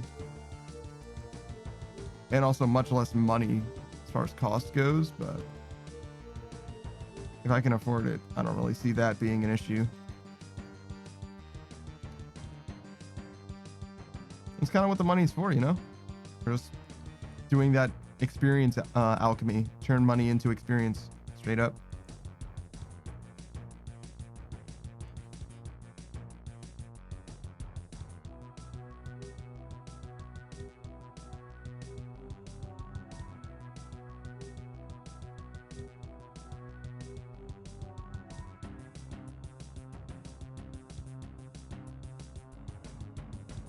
So how do you feel about Giants Foundry now that you're done with it?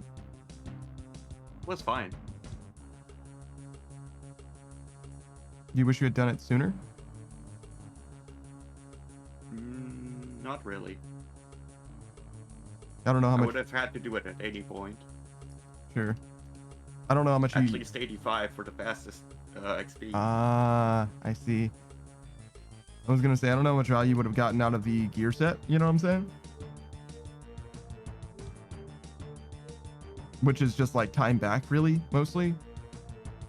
But you know, just something to think about.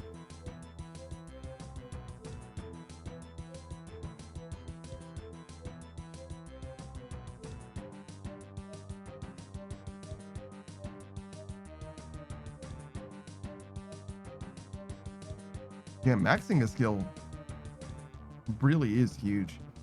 Like,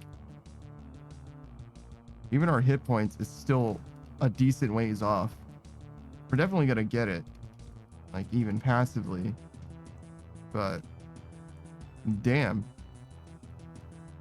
97 is close, but still so far.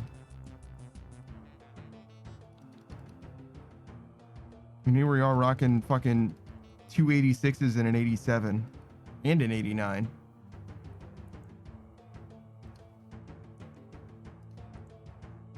It's okay though, we'll get there.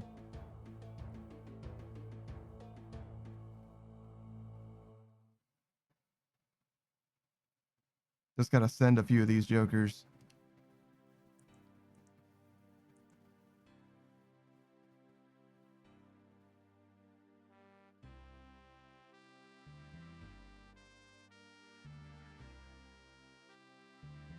Especially like fire making and temporos. You're fishing, I guess. Wintertod and temporos are fire making and fishing. It's kind of the same thing. I have a crystal harpoon, don't I? Holy shit, I forgot about that.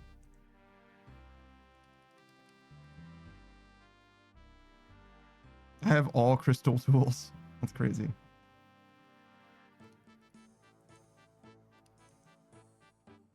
But yeah, send some solo temporos. I think we decided or discovered that solo was faster, like a better rate. But maybe we should compare it again. See how much we actually get in pubs. Because what we get in pubs is going to be pretty consistent, right? But what we get in solos is going to depend on how well we actually do the clear. And as long as we do okay in the solo and we get better at it as well, solo will definitely be the way eventually. Just need to like keep at it. Eventually you'll get it. As long as solo is comparable and better, right? But if it ends up being worse, like Wintertod is better in Mass Worlds, right? For experience, it's just better.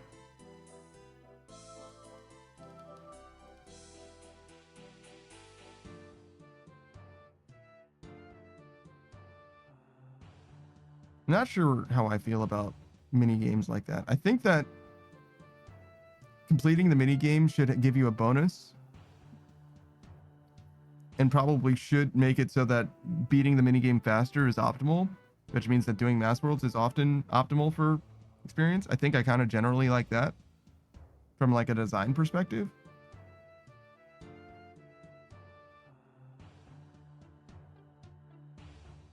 But I guess I don't like care strongly about it. It's kind of whatever, right?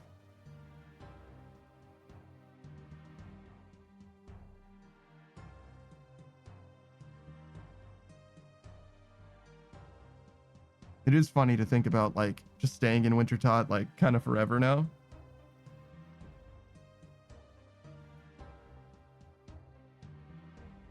Though, if you fail to kill it, you don't get anything, right? So if you like disconnect, if you fucking nerd log, it's not a good thing at all. But like, just don't nerd log. It's fine. Whatever.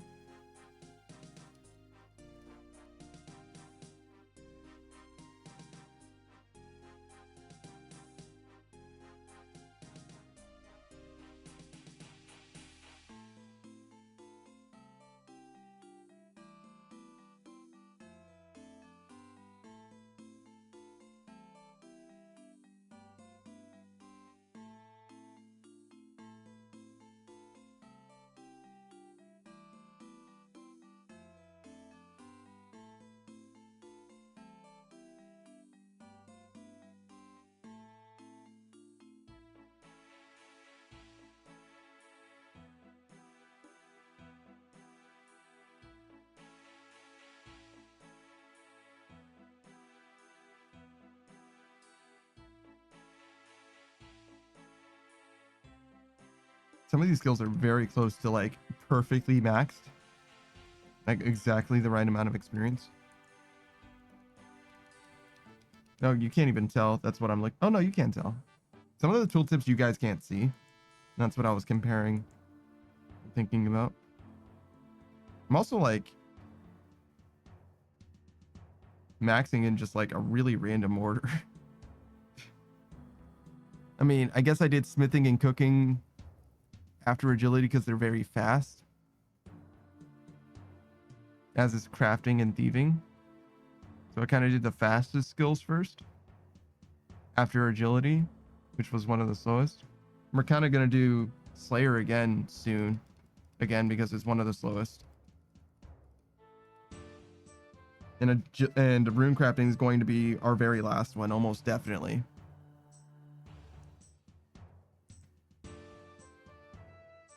Just because there's just like no world that we can do runecraft faster than any of these other skills anyway. So we might as well just use Tears of Gothics to help fill the gap. And then it's just a matter of like making sure that everything else keeps pace. So making sure Herblore, Prayer, Construction, and Hunter get done before. And if I get those 5 done, or even close to done, it's a wrap. Then runecrafting is definitely going to be last. And like of those, obviously, Herblore isn't like terribly slow. It's just expensive. Construction's extremely fast. Hunter's also extremely fast. Prayer's extremely fast, right? They're all like 400k an hour-ish.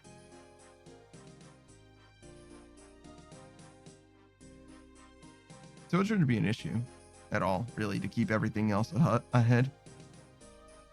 Because if I just level everything else like naturally, except for doing it one at a time, you know what I mean? The fact that I do stuff one at a time is one thing, but if I just like casually were to consider like the rates, right? Like just the progression of the count, unless I just did runecrafting, I'm definitely going to end up leveling it last. Because all of the other things are just so much easier to level and faster. I do have to kind of learn how to bank for this one though.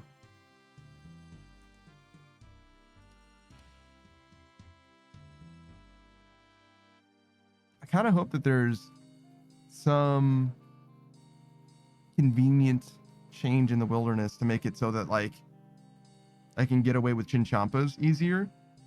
Obviously when the Hunter pouch came out or whatever with Varlamore, you could store Chinchampas in it, and that was like the best time to do Chinchampas far and away, because you could just do them and always get away with it. Like, it doesn't matter if somebody shows up, unless they one-shot you, there's literally no consequences.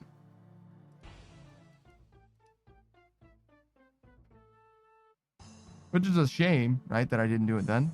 But, you know, didn't know that we were going to be maxing. Didn't consider the money. And also, it's also going to be, it was also like RSI, right? Because even now, it still would be like 3-tick chinchomping and shit like that, right?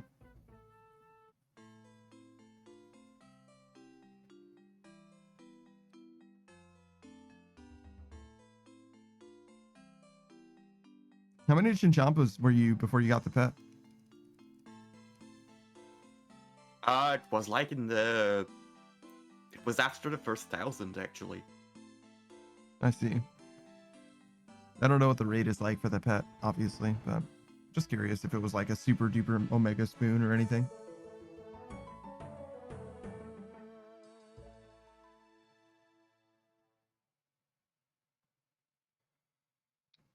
It is a pretty big spoon, actually.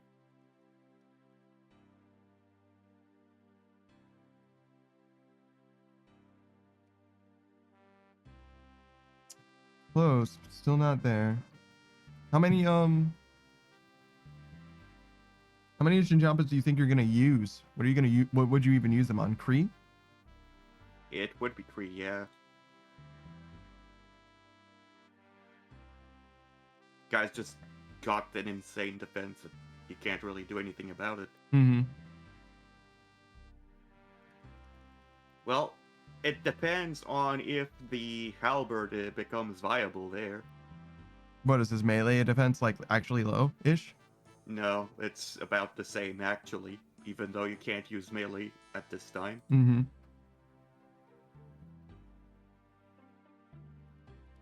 I think that ranged has much more bonuses to accuracy than melee tends to, at least, though. So I would imagine it would be better to do it ranged, even if you could use a halberd on them. If they're the same.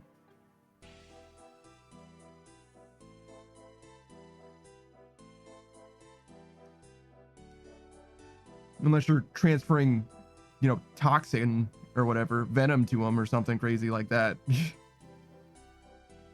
Noxious halberd shit or whatever.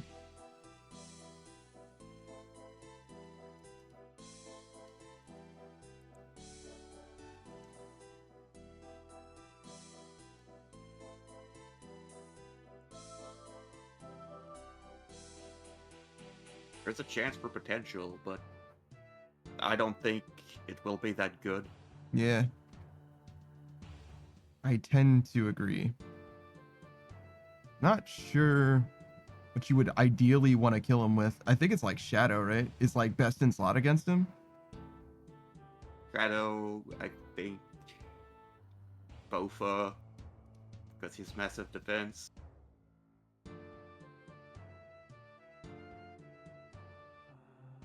I think I was surprised to see that the Zarai crossbow did well. For some reason. But it was like Could diamond have been bolts. lucky shots.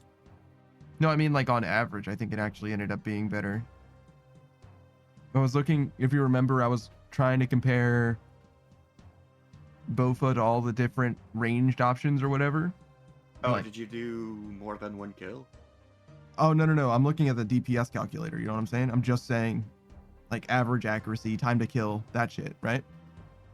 So like, Yeah, I think it is in large part because of the diamond bolt effect to not miss. mm-hmm. I bet. But that's, you know, part of the Zarai crossbow, right? So. Yeah. So yeah, I was trying to like determine, because I was like, do I want a Bofa, right? Like, should I even go for this Bofa, or would it better to just do like uncharged Masori, because you get the range strength, you just don't have the defensive stats, right? And then just use like an ACB or whatever, right? For like a ranged upgrade, if I wanted a ranged upgrade. And it seemed to me that like there were obviously some cases that the Bofa was better, but by and large, Masori plus ACB is roughly equivalent to Bofa, if not better.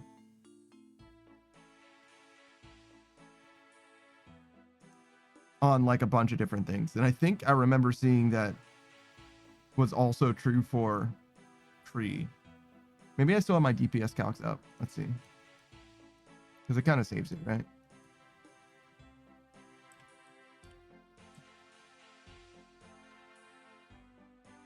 Right now I got... No, just like a Bofa and Dragon Hunter Lance. I don't know what this would have been for. Oh, Hydra. Comparing Hydra with Bofa versus Hydra and a Dragon Hunter Lance. So yeah. Yeah, so no, I don't know that to be true anymore. I think I remember that being a thing, but I only think. Let's see, what does the strategy guide suggest? What do these nerds think? Shadow, Chinchompas, ranged tank.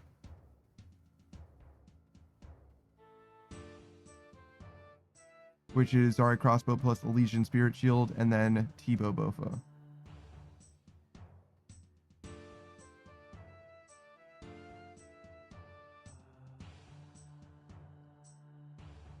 Okay, T-bow is better than Bofa if you have Masori, Fortified, and Dragon Arrows.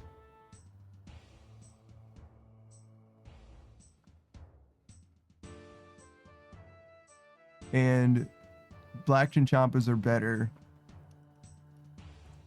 than T-bow as well.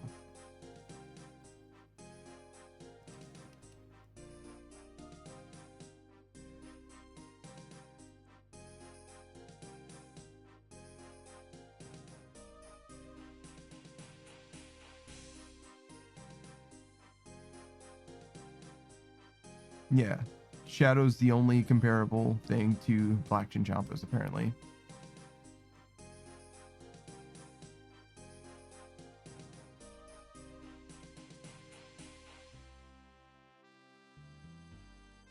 And they're like, Black Chinchampa.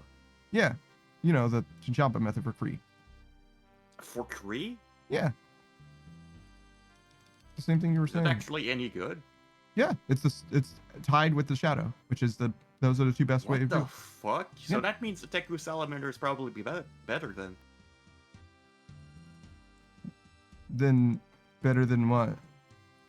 Oh no, Black Chinchampa, never mind. I thought you were talking about the Salamander. No. Oh, yeah, that's a bit different. Yeah, I was like, what? What? No, it's got nothing to do with the salamanders, bro. No, don't use those. They're bad. Silly talk.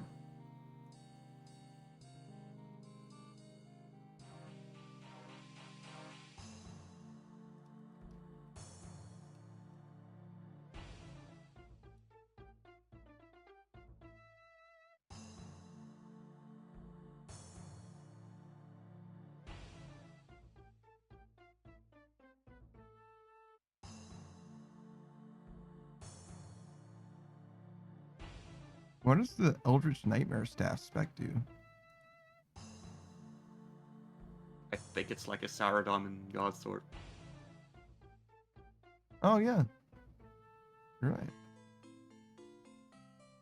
Huh. Cool.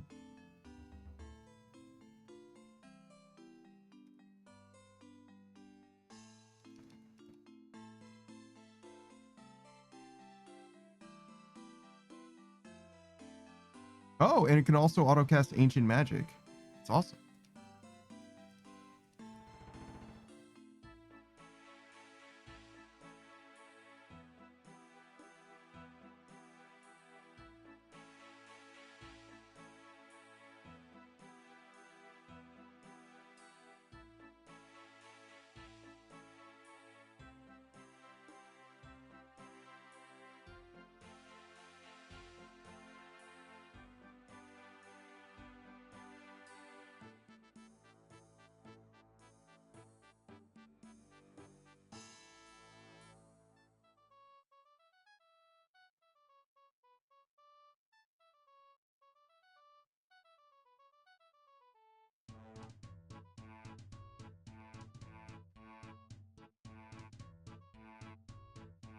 Wait.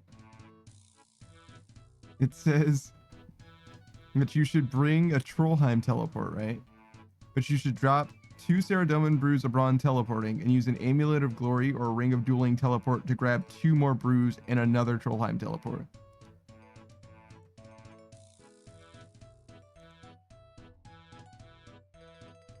What?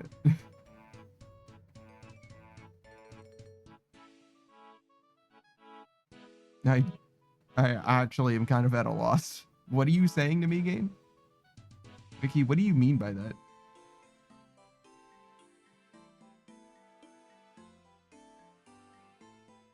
Oh, like drop 2 brews upon teleporting, use something to go back, grab 2 more brews, and then that way you get the brews back from the teleport that you're using. Interesting.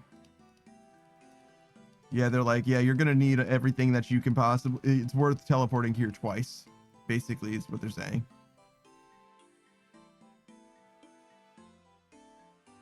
just to have the extra items. Which might be true. Seems like a lot of stress, like a lot of extra bullshit, to be honest, but you know, whatever.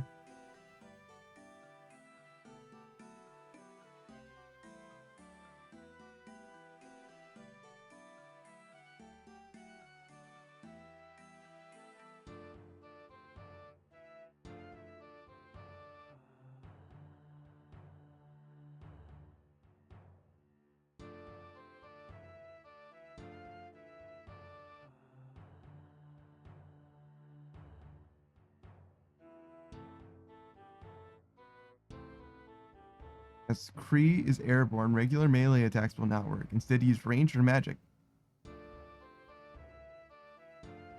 A salamander is the only melee option. It sure is, I guess.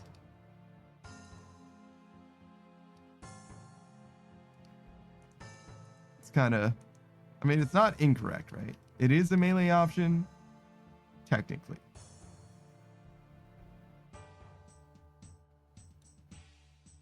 But it is certainly a meme, dude.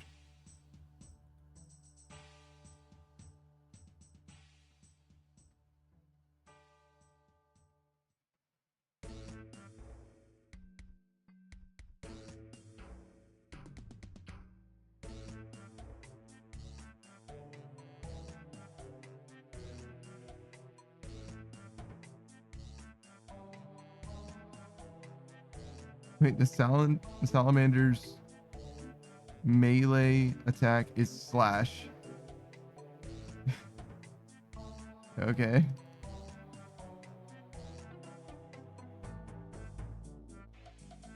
Slash, ranged, and magic. So fucking strange. Okay. It's all just fire, but somehow it's a slashing fire. Or a ranged fire. I guess Scurry's has that like stink cloud that is somehow ranged.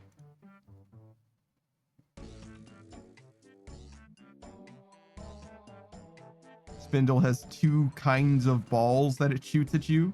Spindel, the spider guy. And one of them is magic and one of them is ranged, and you just have to know. Shout out to Olm too. Olm has little tiny orbs. It's like, yeah, man. They have an affinity somehow. Just pray correctly, idiot.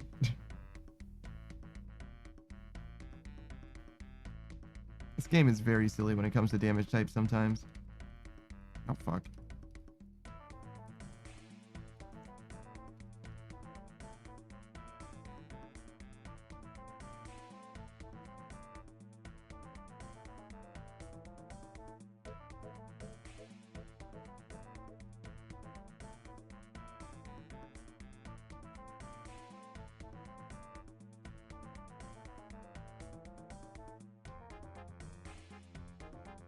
I was gonna say I'm worried that I'm not gonna be able to make, you know, finish maxing before July, but like, or before August, but like, I guess it doesn't really matter in the grand scheme of things. We're just gonna try.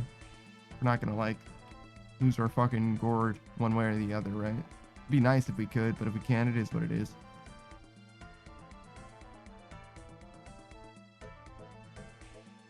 I can't like really afford to like switch things up in a big way, you know, so.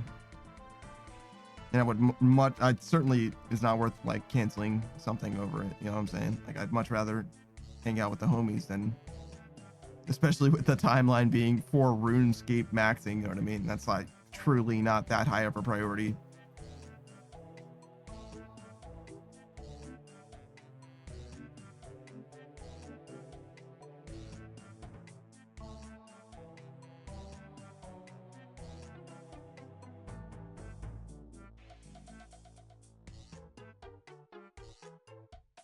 Do you have a favorite god in this game, Saku?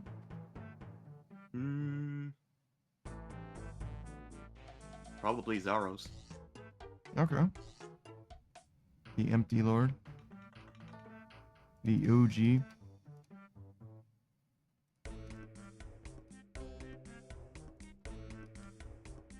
Makes sense. That was Zaros. I fuck with Zaros.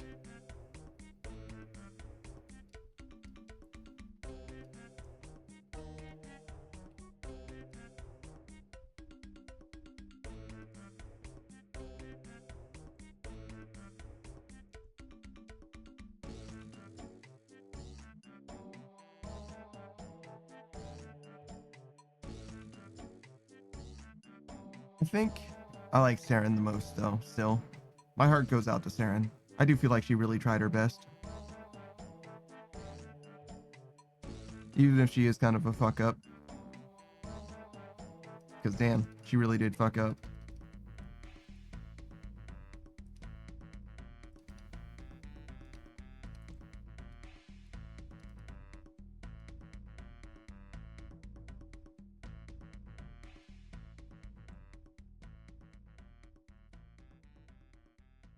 How do you feel about, like, in mythologies or whatever, when there's characters that, like, become gods? Like, you know, Kratos and God of War and shit. Like, you're the new God of War. Wait, ask that again. Do you feel like gods should be, like constant existences, or do you not mind when there's, like, characters that become, like, new gods, or, like, steal some, like, godly power and become, you know, like, new God of War, Zamorak becoming a god from a Majorat? You know what I'm saying? That kind of thing. I think gods have to have started to exist somehow. Mm-hmm. Sometimes it's like, you know, for a time immemorial, there has been Zamorak. You know what I mean? Sometimes they just, like, fully hand wave it. Yeah. But I do think it makes a certain amount of sense for somebody to be able to ascend.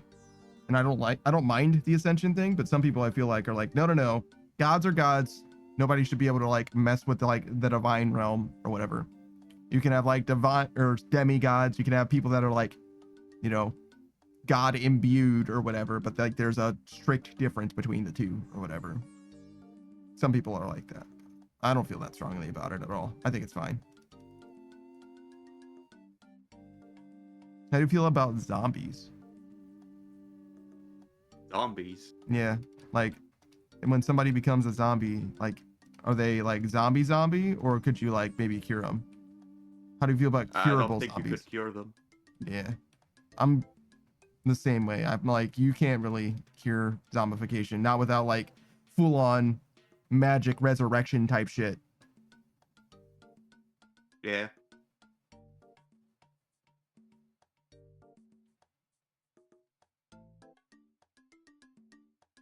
Have you seen the movie Warm Bodies? No, I have not. It's a zombie romance movie in the style of Romeo and Juliet, where Romeo is a zombie and Juliet is a human.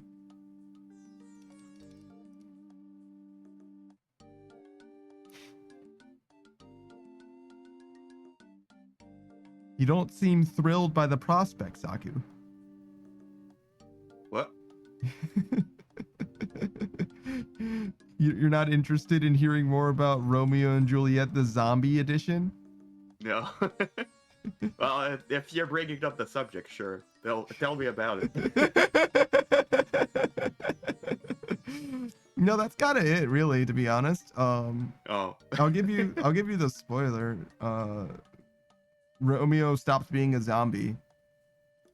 He loved so good that he became a person again. Somebody suggested that I, like, should watch Warm Bodies, and I was like, why are you thinking about Warm Bodies 2013 in the year 2025? Number one, why do you even remember this movie now? Like, you don't need to think about Warm Bodies ever again. You're like, no, it's good. And I'm like, is it good? Is it? Because I've seen Warm Bodies, and it was, I mean, surprisingly fine, to be honest. For a movie that is Romeo and Juliet with zombies, I wasn't offended by it, which is impressive, I have to say, right? Like, because you really could fuck that premise up. Like, it's hard to imagine that you didn't fuck that up, to be honest. In a world where, like, the Resident Evil movies are fucked up, you know what I mean? Like, how did you make this fine, actually? Like, it was okay, I guess. I think my favorite movie that I haven't seen which I think is a question that I want to ask you about as well, is called A Risk Cutter's Paradise. Do you have a movie that you are aware of that you haven't seen but would like to see that is like your favorite in some way? My favorite in some way. Yeah, like maybe you like the memes from it or something.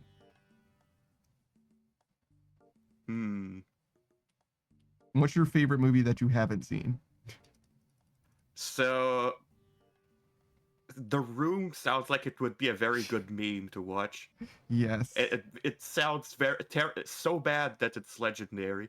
Yeah, I could see The Room being a great favorite movie you've never seen. Sure.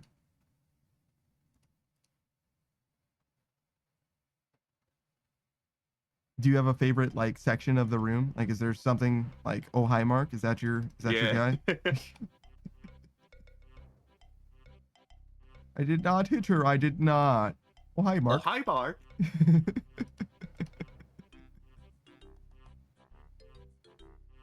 It's beautiful. It's beautiful.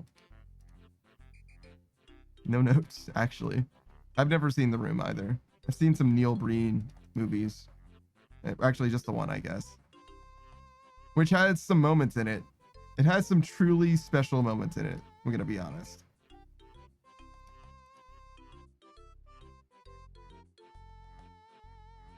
But it's really, really hard for me to like get past how terrible that movie was.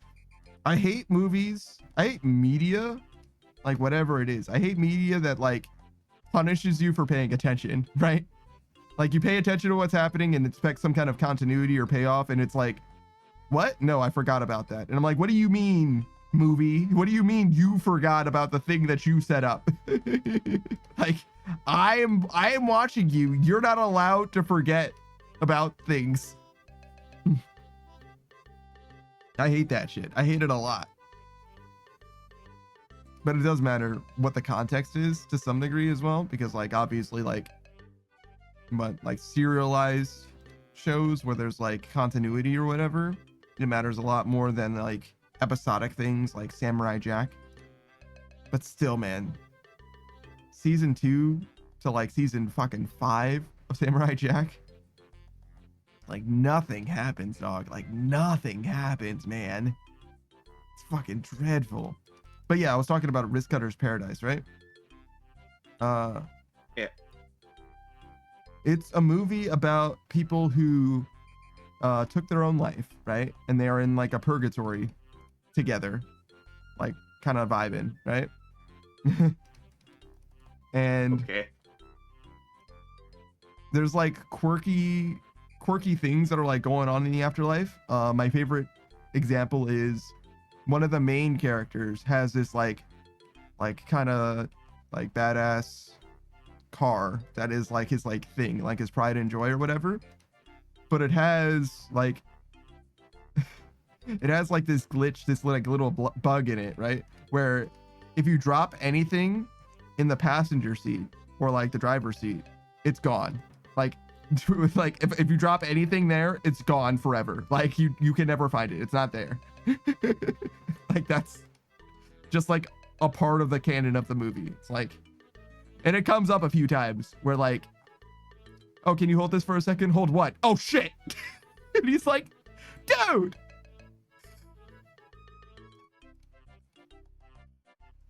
Oh my god. But yeah, it's a weird movie. It's definitely a weird movie. It's kind of like a somber love story.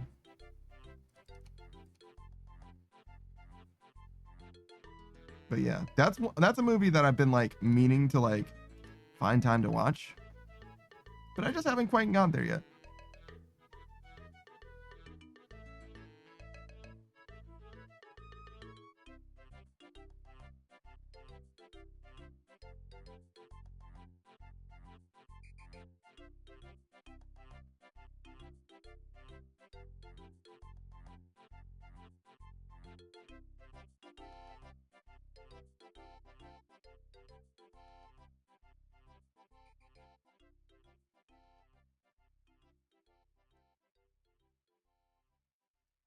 I was just reading about the Switch integration.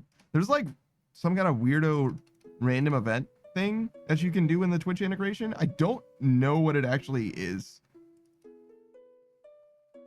But it said something like, oh yeah, you can have like a redeems thing and maybe like a follower notification.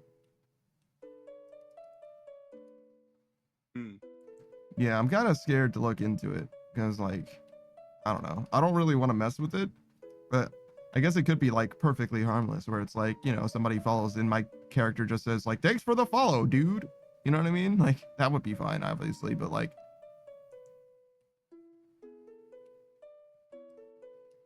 I just took the Ragnarok Online level up sound. That's kind of interesting. That's all I got for now. Mm-hmm.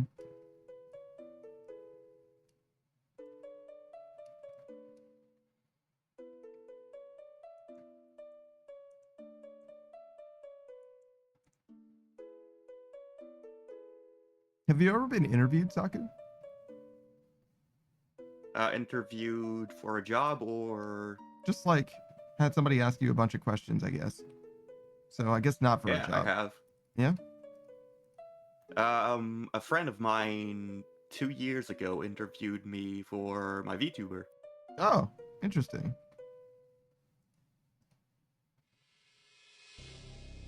So it was like he's a small content creator, and he at the time he was interviewing VTubers. I see. Fascinating. How did it go? It went well. It's just I had to be prepared beforehand. With like lore? Yeah. Okay. Makes sense. Did he ask you any questions that you weren't prepared for? No. I see. Did he go over what he was going to ask you? Yeah. Interesting. Yeah, that's how we did it. Because otherwise I would have been stuck for a while. Mm-hmm. I got you. Makes sense.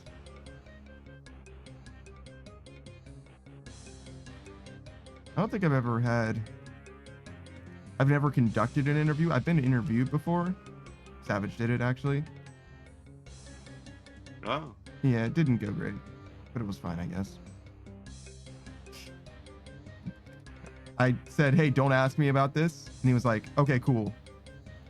And then when the mic was on, he was like, so how about that thing that you told me not to ask you about? And I'm like, bitch. Bitch, what the fuck did I say? I think I heard you say that before. But other than that, it was fine. It's like, no, seriously. Like, I didn't say that for no fucking reason, dog. Come on, man. But yeah.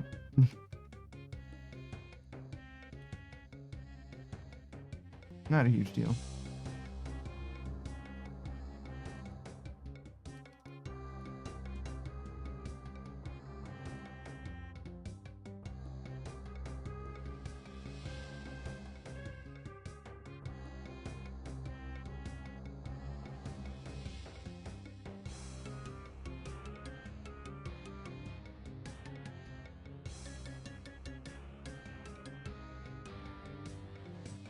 I was going through my clips before.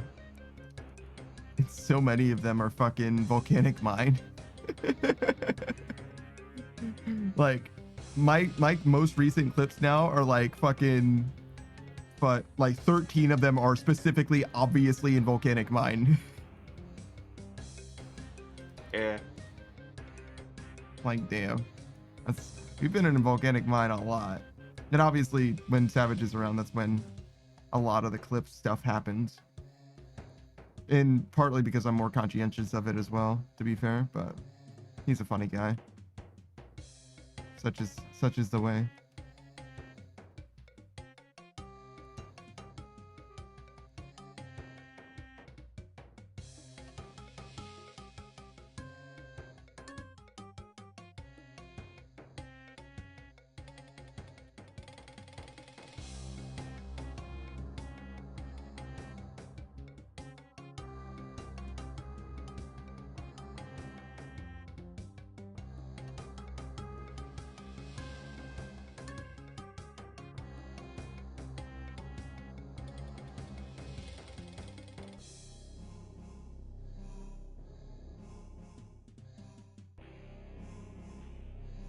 You said that you were. 98 smithing. Oh, nice. Well done. You said that you were interested in game development before you found out like intensive hours and also no real pay and shit like that. Yeah. What game would you have tried to make if you could, if you had the time to make a game? What would you be interested in doing? Oh, that's a good question. Probably not a fighting game. That would be a little out of character, I would think. Yeah. Probably not an MMO. That sounds like a lot of work. Sure. Especially not for a first game, I would suggest. But you know, it's a dream game, right? So it could be anything. Yeah. I think I would have wanted to start with an RPG. That makes a lot of That sense. seems to be simple. Sure. I know nothing about game development. Sure. I'm It seems convinced. a lot more about stat balancing and storytelling on the RPG side. And the storytelling is probably not something that I'd be working on, since there's probably other devs. I see. Yours is a planet exploring / mining game. Satisfactory. There's multiple roles in video game development. Mhm. It's not just programmers. It's true. It's true. There's also artists. There's also Mhm. level designers. Probably story writers too. Mhm. What do you? In the event that the game has a story. Yeah, most of them do to some degree as well. What do you think that you would specifically specialize in? Just programmer? I'm just a programmer. I'd Yeah. specialize in like balance. Probably, I don't know if I'd be good at balancing, Mm-hmm. but I'd probably find a way to do it. Sure. Or take some other game as an example, like let's say level up formulas Mm-hmm. and experience required. I could probably use some sort of example. Mm-hmm.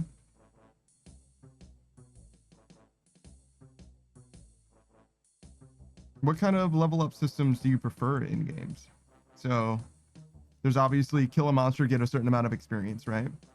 There's like usage oriented, the Skyrim model, so it matters how much you do and sometimes how much damage you do and stuff like that. There's strictly like damage for growth. There's like the experience allocation model, you know what I'm saying, like attribute points. What do you think? I like attribute points. So But I'd probably do just experience that lets you level up, and then you get attribute points okay, sure. to spend.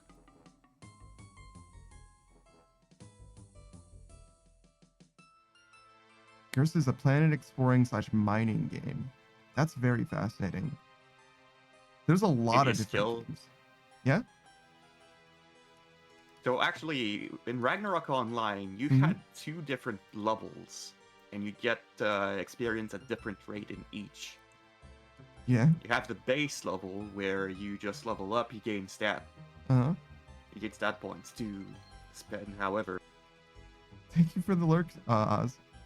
Okay, so you get And then you stats had for a both? job level, Okay. which is your class level. You get skill points in your class.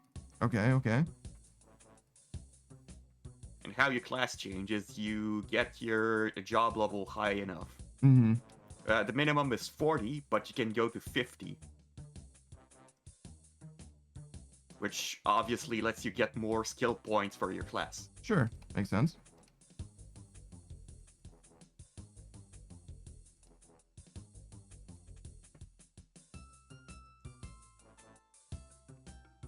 So, what did Ragnarok inform your design? Or how did it inform your design? Does that make sense? What did you take Oh no, away I from just that? thought this was a interesting twist on leveling up. I see. I mean, yeah, no, that is definitely interesting. Yeah, having it being like a bifurcated thing, similar to having like fundamentally like, one thing that happened in, I played a WoW version, a WoW themed 5th edition once, I think it was 5th edition D&D, and your character has a class like D&D, but your character also has a race, and your race has a level, and that's separate from your class's level.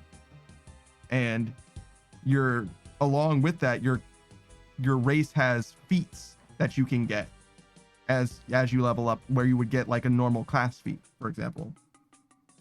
So it's like very, very weird to have it bifurcated in that way, but it's very similar in that way, though it obviously didn't have like a reclassing system associated with it. So I've definitely seen something like that before. And I do think that it really lends itself to doing something like that. Games can lend themselves to that. But yeah, Gers suggested a massive skill tree with no resets. I don't mind that. That's kind of what roguelikes do, right? If there's like Rogue Legacy or whatever, it's just like a fuck off massive skill tree, right? And they don't let you reallocate your points because you're supposed to get kind of everything as you progress through the game. So I don't actually mind that. You did like the Beatrice fire emote like it was going to be like evil in some way, but I'm like, no, it's actually perfectly fine. I think that's okay. And I think it could really work.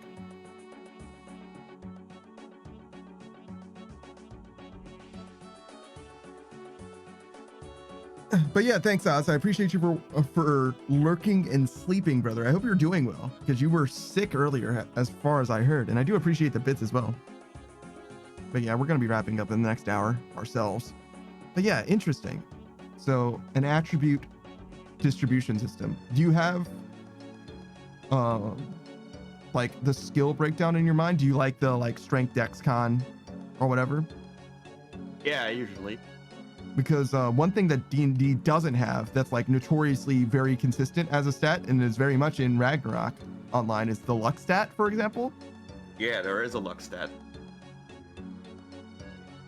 Oh, fuck. These fucking bastards.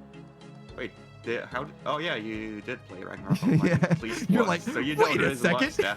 stat. You're like, wait a second, this motherfucker. Yeah, no, I know a little something. I didn't play much though. Yeah, I'm nowhere near as deep as you are. Do you remember what it does? For Gunslinger, I think it increases your damage, but I'm not sure. No. Okay. That was Dex. Sure. But what luck does is it increases your crit And your perfect dodge, which is a special type of dodge that lets you avoid crits. Oh, okay, sure. Makes sense. It's like a critical dodge. Mm-hmm. Fascinating. Do attacks normally not miss in that game, regardless if they're crits or not? No, there is an agility. Well, there's a stat called Flee. Mm-hmm. And that is increased by agility, and it lets you dodge. Okay, so if it was a critical hit, it would always hit but for your luck critical stat? hit always hits unless you perfect dodge the crit. I see. Gotcha. And the perfect dodge doesn't happen only on crits, it can happen on anything. It's like you roll to crit a dodge, basically. Sure. It's like a defensive, in D&D you roll to hit, but you almost never roll defensively, but it's like a defensive roll. It's like to a crit. defensive crit. Yeah, exactly. That's fascinating. I really like defensive rolls in tabletops. I don't like the application because it slows combat down way too much, but I really like the idea of it being a competitive role. I like that. That's like my favorite part about skill checks, is that it's a competition in most cases. And obviously combat can be the same way, but I very much prefer the brevity of combat because I feel like it would slow down way too much. It'd be different if everybody was on beat, but if you have 3 or 4 people, it can be a nightmare. It can be a nightmare waiting for combat. And the worst part isn't even waiting for people to get done. It's when somebody finishes their turn and the next person oh shit, it's my turn, and they have to figure out what they're doing. You know what I mean? And so it takes them an extra 10 minutes, 5 minutes to do their shit. Nightmare. Not a huge deal, obviously, in the grand scheme of things, but it sucks when it happens every turn, when people are out of the experience. I'm very much no phones allowed at the D&D table. No phones allowed. You should not be on your fucking Instagram, dog. We need to do better. We need to be more entertaining if that's the way, if that's what's happening.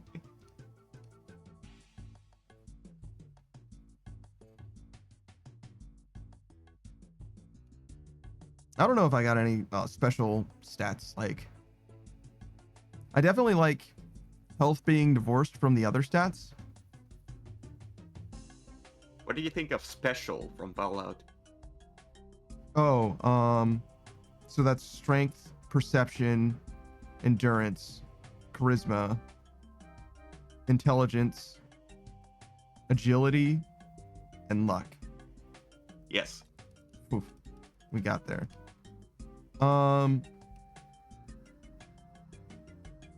Not bad. Perception is a very weird one. Perception's a very weird one. I would say it's like very much the outlier as far as like any other game system.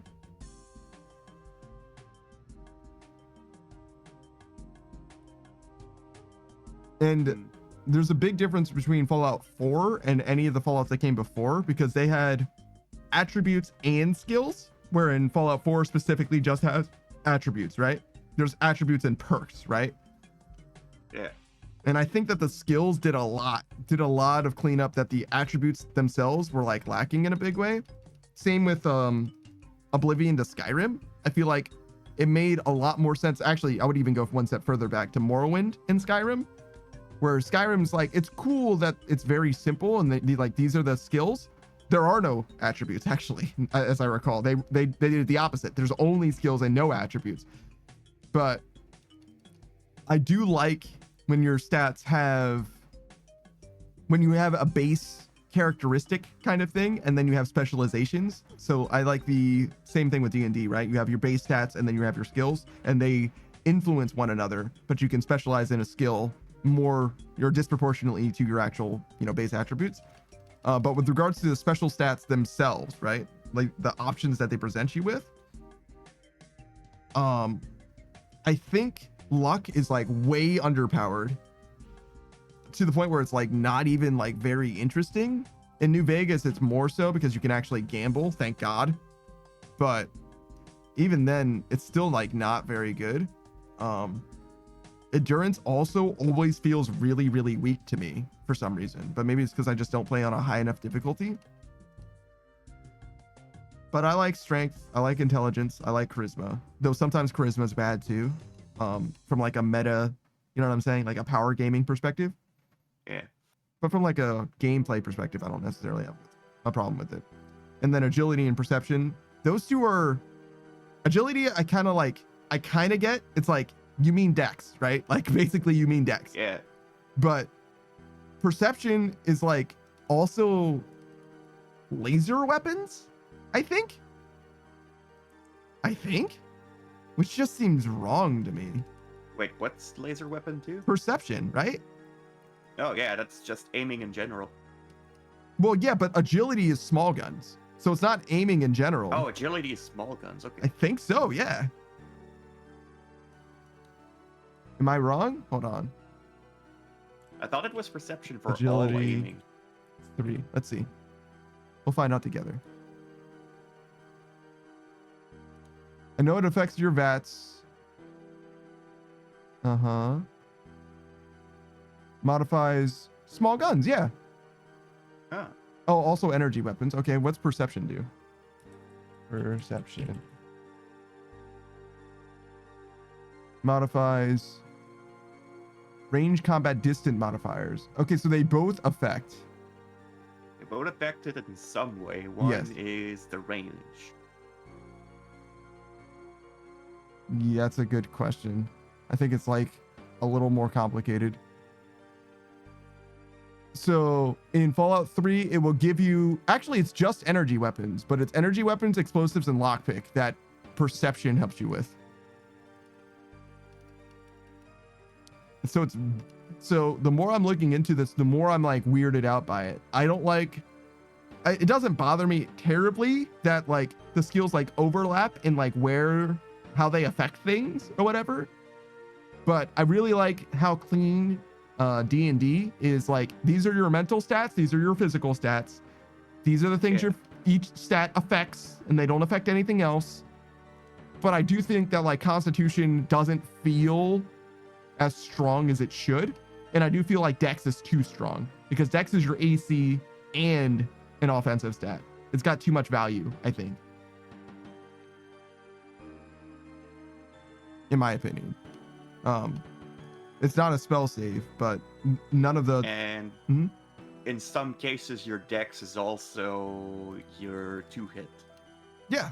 Yeah. Ranged weapons. Mm-hmm. Yeah, of course. I think it has a little bit too much value. I think maybe Constitution should have effect on your AC and Dex shouldn't, type of situation. Or maybe they both should. You know what I'm saying? From like a balance perspective, a globalistic balance perspective. I think that Constitution is a little low. And I get it. People with high Constitution tend to have high strength and also wear heavy armor, right? But like, still, I stand by what I'm saying. Like, I feel like Dex feels too strong from like a global design perspective. It's more of a nitpick than it is anything else. But I'm just like, you know, if I'm like comparing the pillars of D&D in these stats, I do feel like Dex is disproportionately overrepresented, and particularly when compared to Constitution, which does give you hit points. And hit points matter, but I don't know if they matter that much, if that makes sense. Like, it's literally your life, but like, you get what I'm saying, I think. I just don't value it personally as much as maybe I should. Maybe. Certainly makes a big difference when power word kill is on the table. Yeah.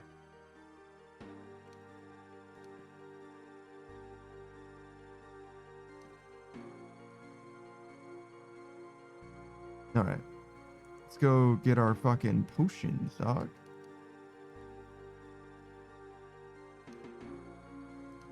Hell yeah. Nice little 67 mil there. Oh god, I have to do my clone matches.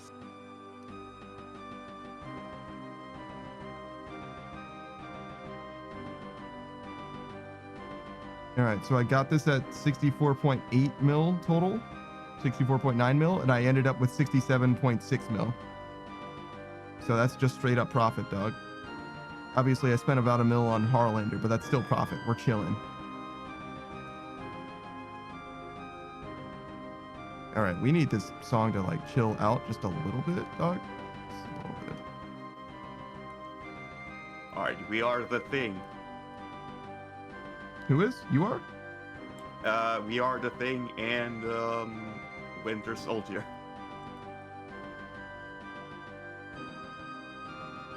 Where are we going with this, Saku? I'm doing the clone matches thing. Oh, I see. For your bonus. Got you. Apparently it's limited time and I missed the last one. Yeah.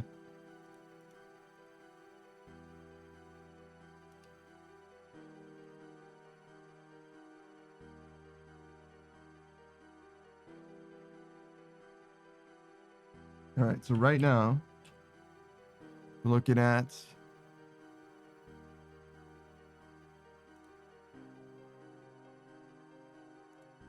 $88K even.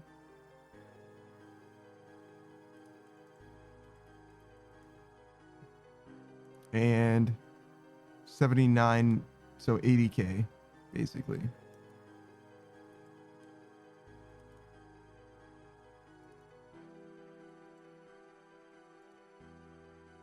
Whoa. Imagine if we picked Winter Soldier and Rocket.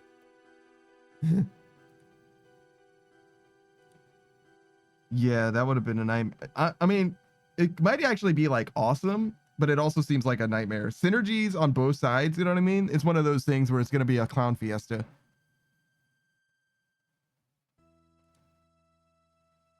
Okay, you know what we should do? Rather than closing this, we should slow buy Renar unfinished potions. Because we can flip those Renar unfinished potions. If we get them for a good price.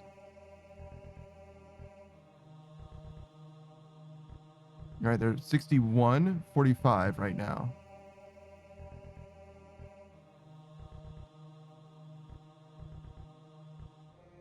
So I think if I buy like basically my cash stack. Do I need this money for anything? I don't think so. No, it should be fine. If I buy my cash stack for NAR unfinished at well under the rate, we'll say like 6K even.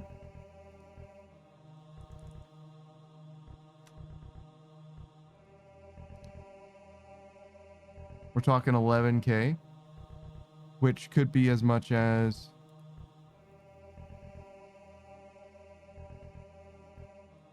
11,962. Let's say we get the 147 or whatever it was. 145.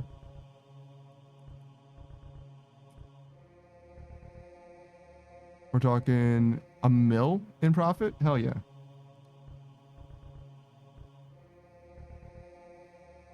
So that would be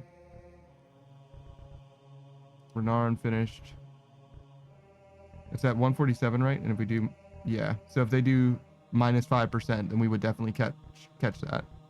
So hell yeah.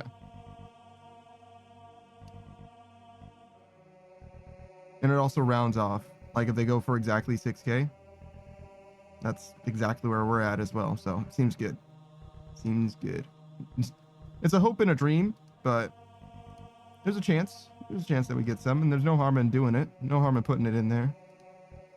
Get our money back otherwise, you know what I'm saying? We did our dailies today, right? When did we finish with Rivals? 2.5 hours? So yes, we did that today. So it'll be okay. And then what do I need? Teleports away there. Bank. Numalite.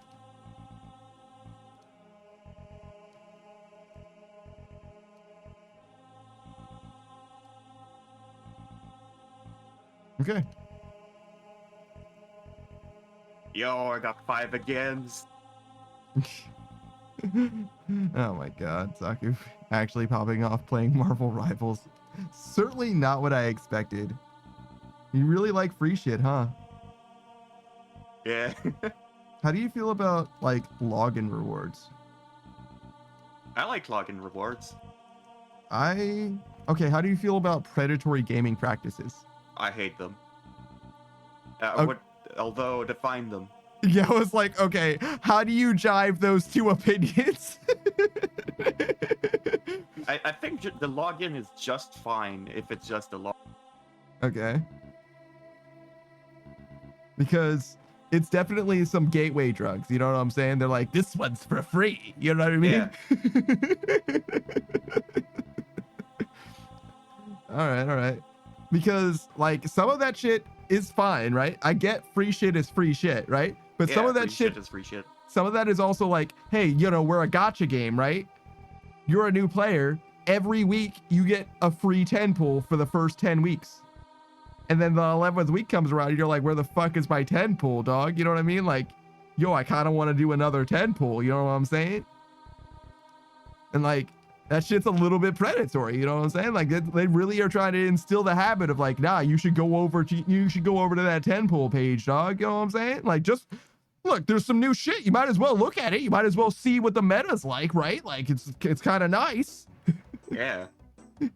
And look, you didn't earn enough resources to like do a 10 pull, right? But we did give you some resources, right? So if you just spot us a 5er, dog, then you'll be able to finish that 10 pull and you might get the new shit.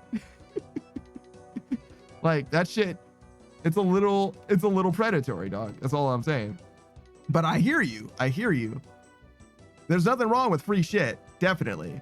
But at the same time, like there's a certain amount of like when the free shit is free, I'm like, dog, you can't sway me with like, just because it's free, you can't like, literally Monster Hunter has a beginner's like, welcome to Monster Hunter Wilds.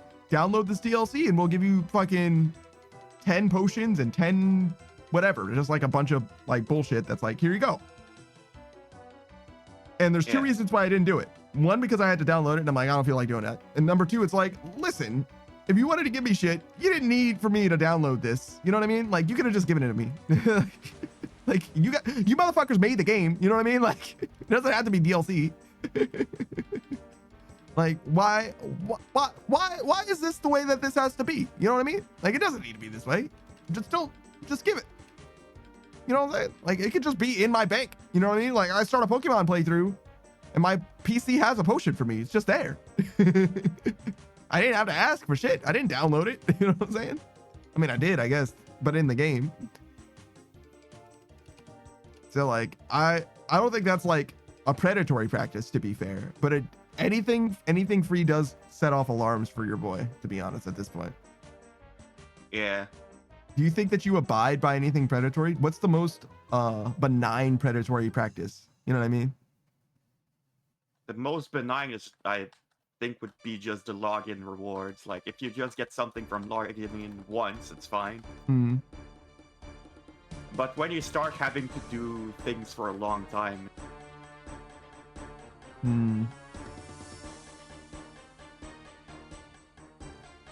How about, like, the extreme steep discounts? How do you feel about that? Like, The what? like extreme steep discount. Like, oh, the first time you buy the currency in this game will like quadruple your money or 10 times your money. Oh, yeah, that's predatory. It sure I don't is. like anything that involves real money. I see. That's beyond the pale for you. Yeah. I see. Does it matter how much you get out of it? What if they're like, look, you give us $1, we'll give you $100 worth of this stuff. Yeah, because that's how they get you. That's It is. how you spend the first money. It is. And then that's how you go downhill. Yeah, it's true. It's true. 100%. But I'm like, is there an amount that they can give you that it crosses the line from being like too much for you to being like okay again? You see what I'm saying? Can they literally buy your morality from you? You know what I mean? Like if they say $1, we'll give you $1,000 worth of stuff. Just one time. It's just one time. It's just $1. You see what I'm saying? And that's what makes it so fucking bad. That's why I'm like, nah, none of your shit. It feels sleazy. It feels wrong.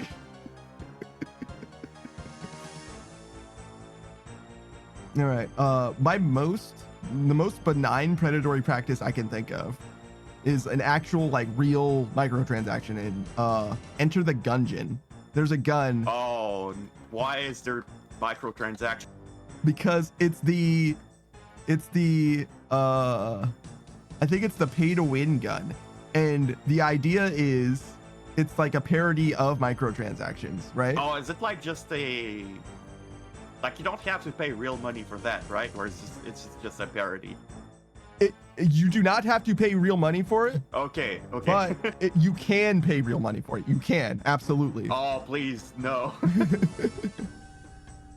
Hold on. Let me see.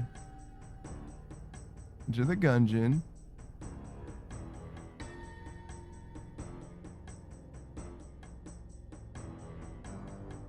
MTX gun unlock. A powerful and normally late game unlockable gun that fires collectible statues, plushies, and art books for a nominal fee. Uses Gungeon money as ammo so you can pay to win.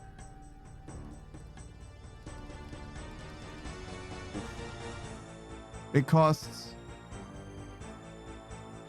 this by itself costs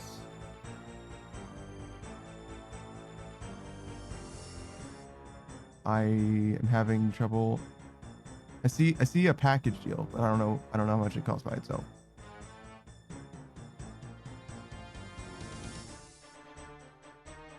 Bundle info? Oh, here we go. It costs 54 cents or $1 normally.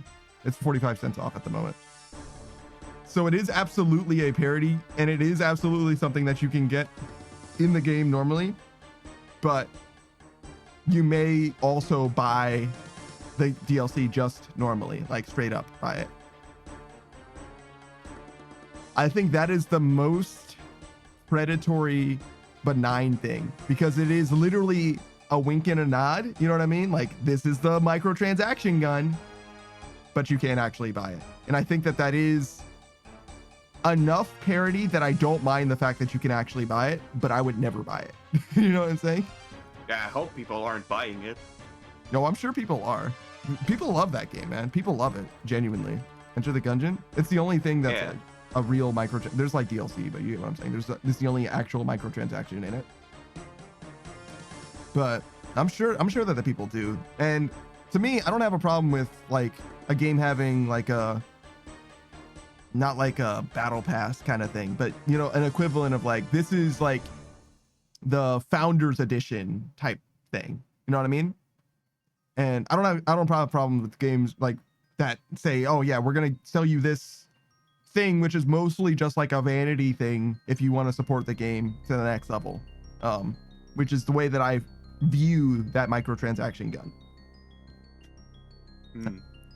Which is not how they're advertising it, to be fair, because it's a parody thing instead.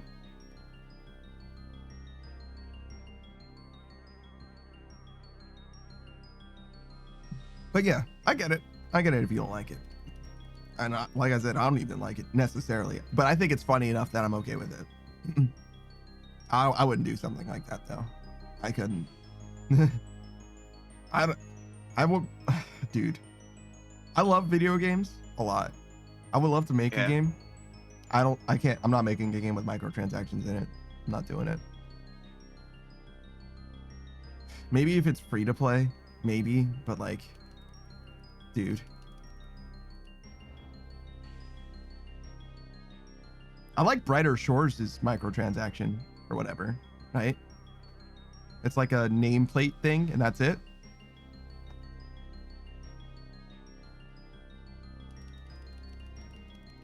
Like if you want to buy it, there you go. Your name looks less stupid, I guess.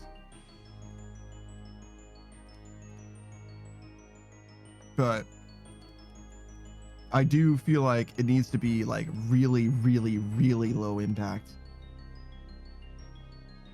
I'm not sure how I feel about cosmetics in games. How do you feel about cosmetic microtransactions, Saku?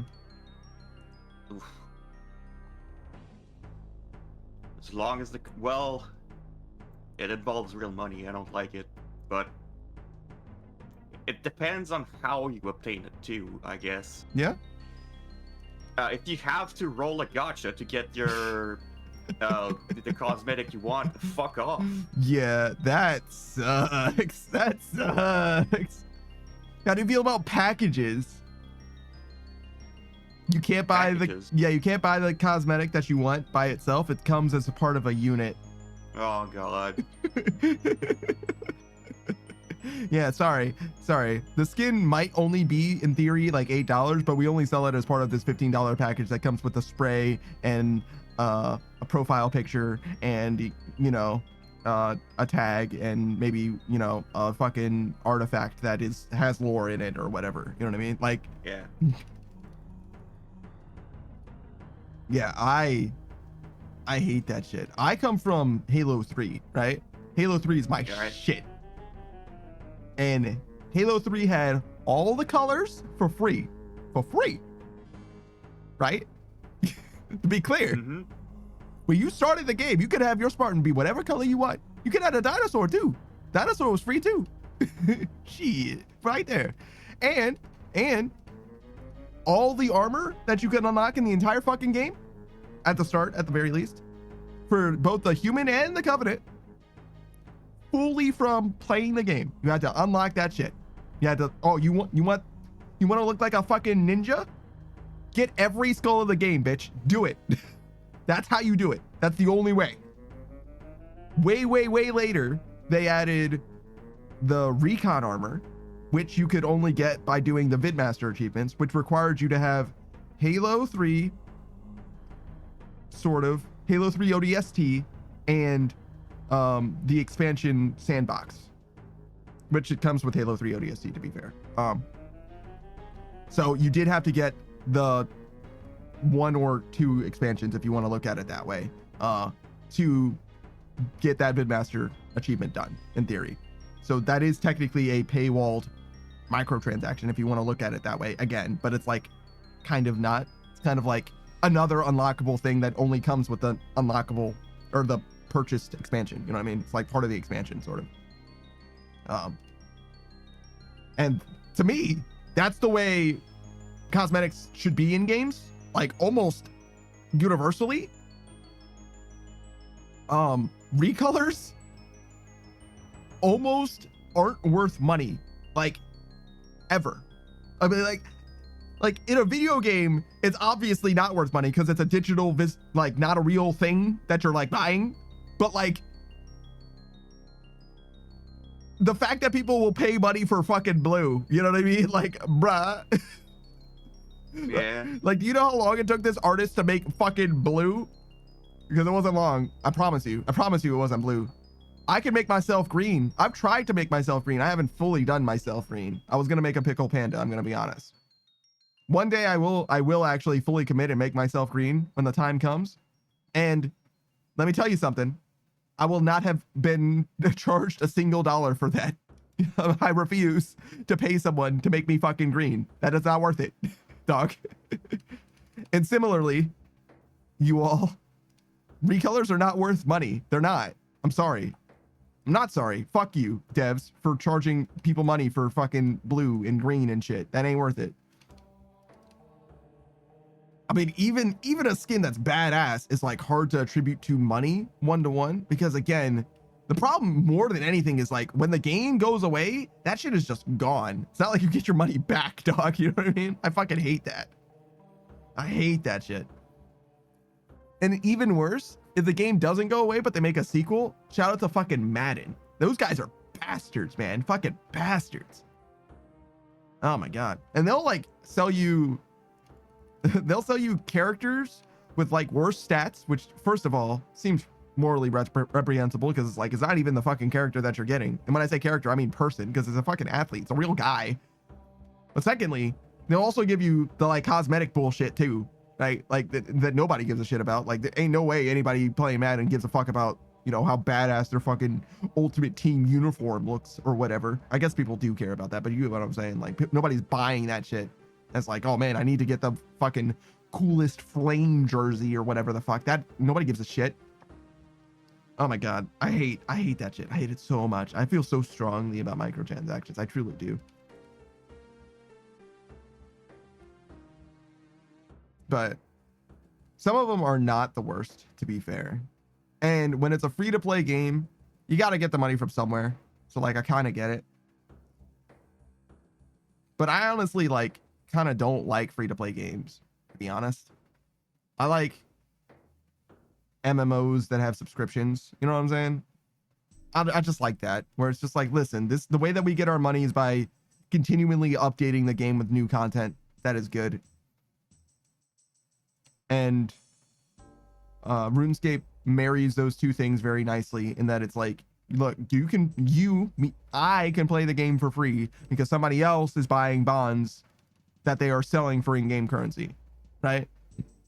I think that's pretty close to as good as it can possibly be. Yeah.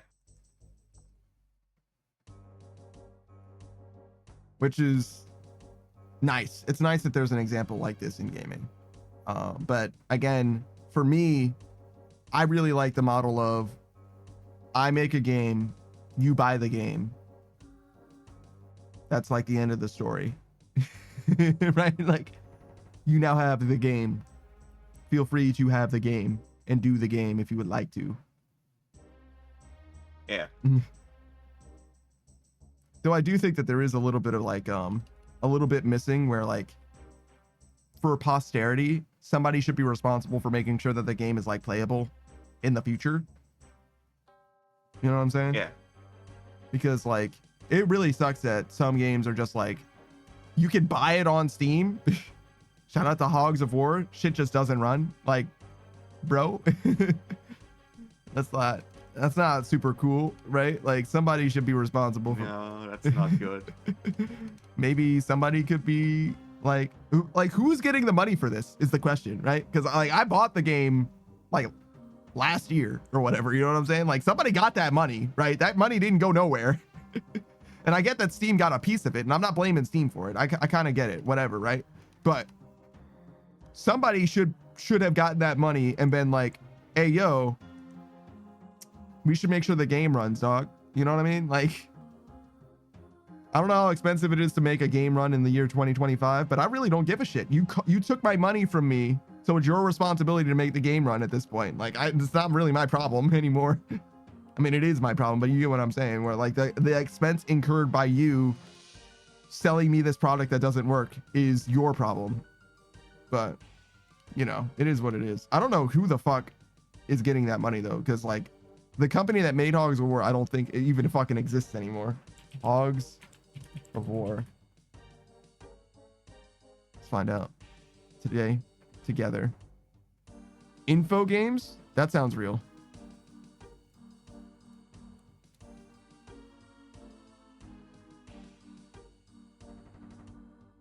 I think that there's still a thing.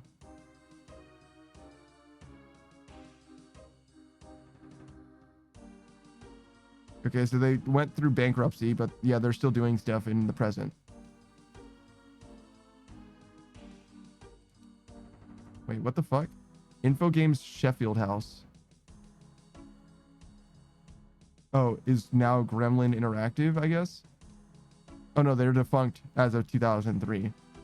Okay, so the developers are definitely not a thing anymore. But the parent company, Infogrames, excuse me, there's an R in there.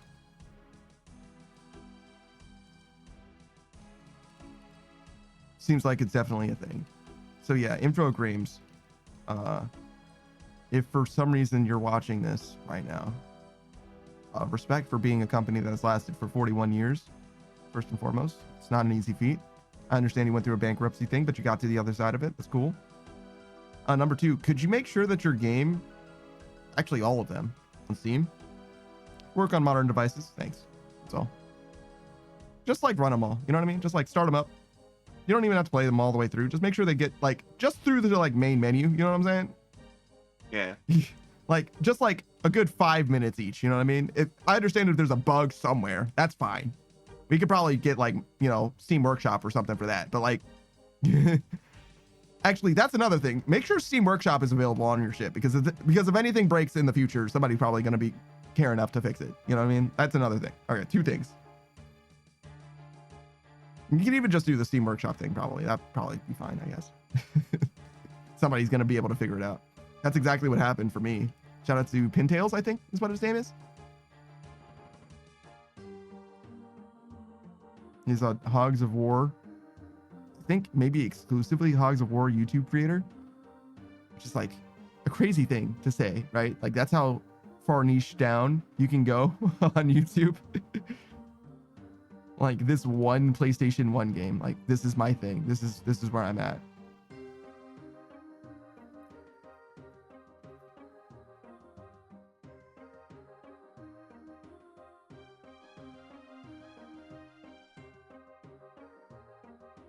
Not counting MMOs, is there a game, Saku, that you would like dedicate your life to if there was like no internet, just for you?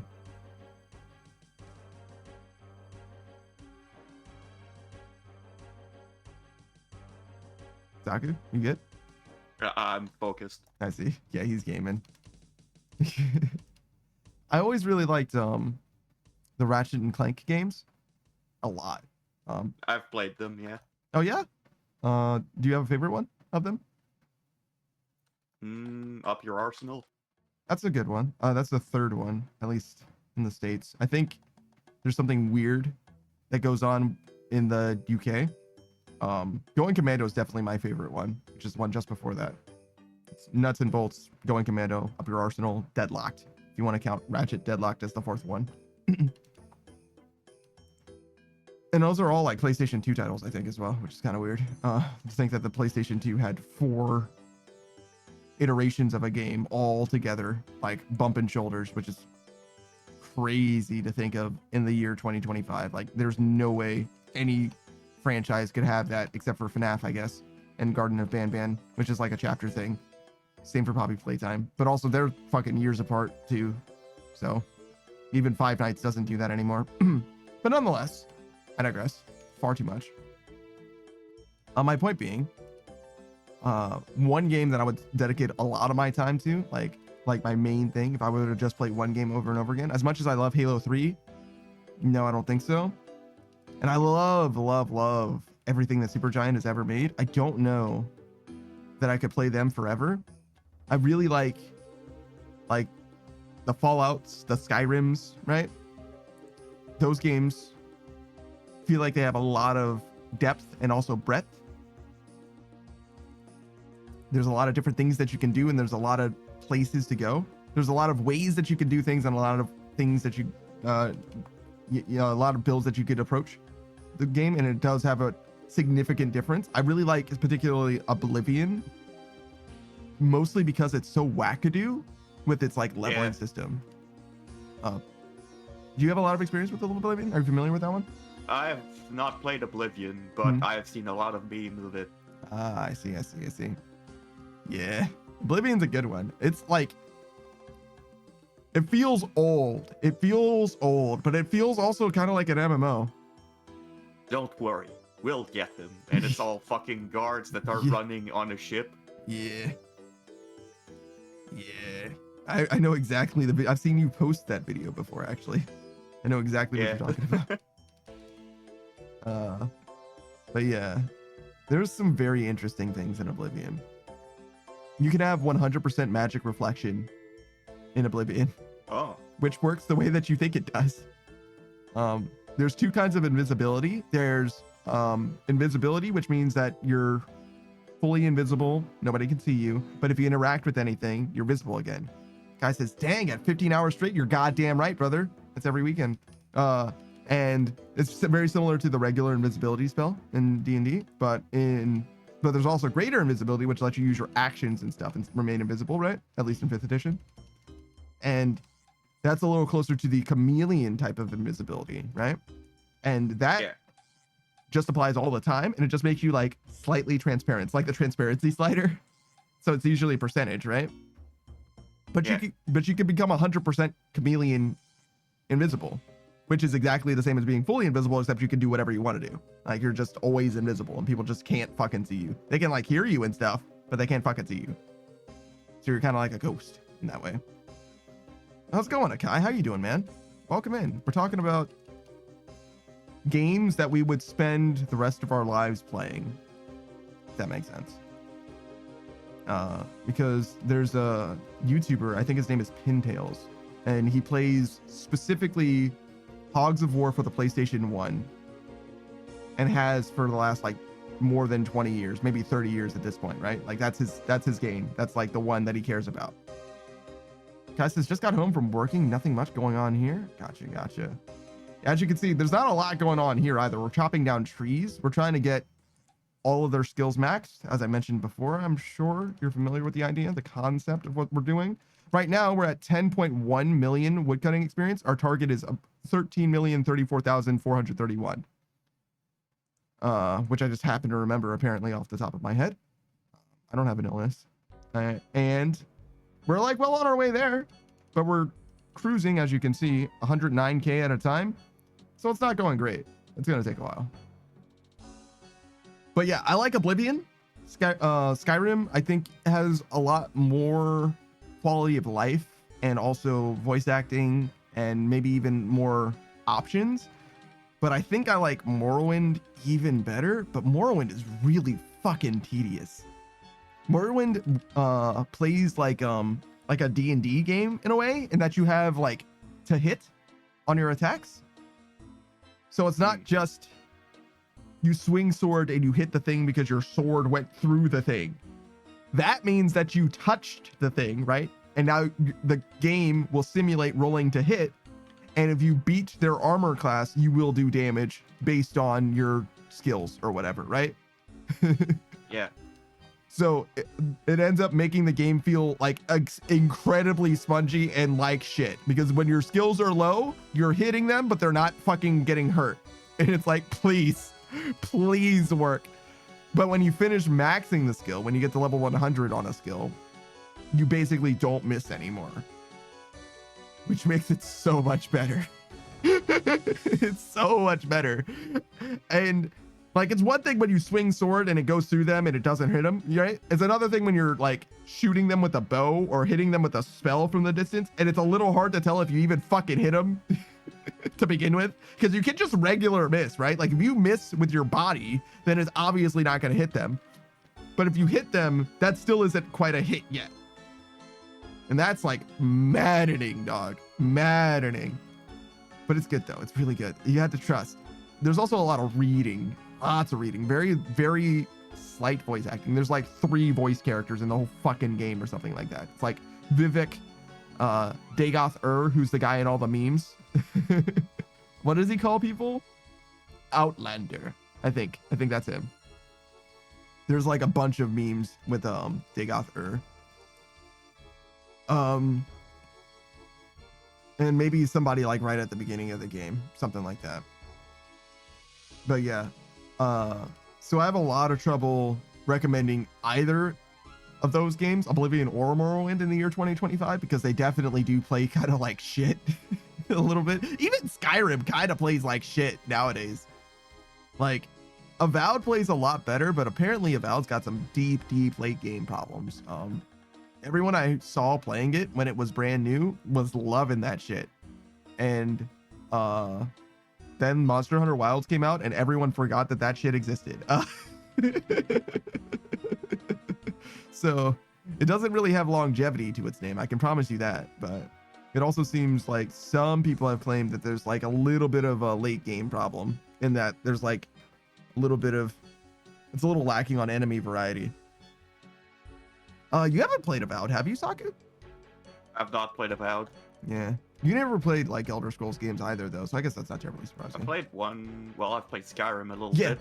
True. You played the poorly translated Skyrim. Yeah. Yeah. I meant like you're not a deep, die-hard Elder Scrolls. I mean, to be fair, if you've played Skyrim, you could potentially be an Elder Scrolls fan, because that's all it really takes if you just love fucking Skyrim. But yeah, if you just love any particular game, you can be a fan of the franchise. But it's obviously different when you've seen more of the franchise, because I'm not going back to the Elder Scrolls fucking Arena or Daggerfall, to be honest. Not because I refuse to or anything. I'm just not gonna.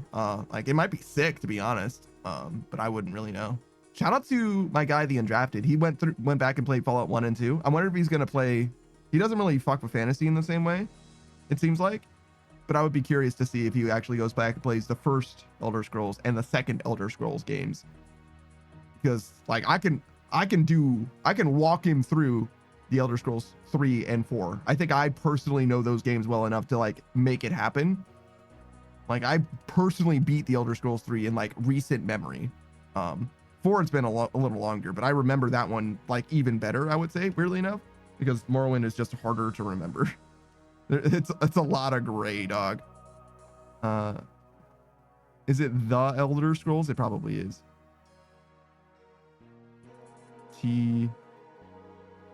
Okay, I don't see it here. So E for Elder Scrolls.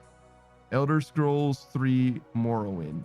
Last played 2016 for 65 hours. Oh, I played Oblivion in 2018 for 27 hours. Wow. Skyrim I played for 16 minutes or 61 minutes in 2016.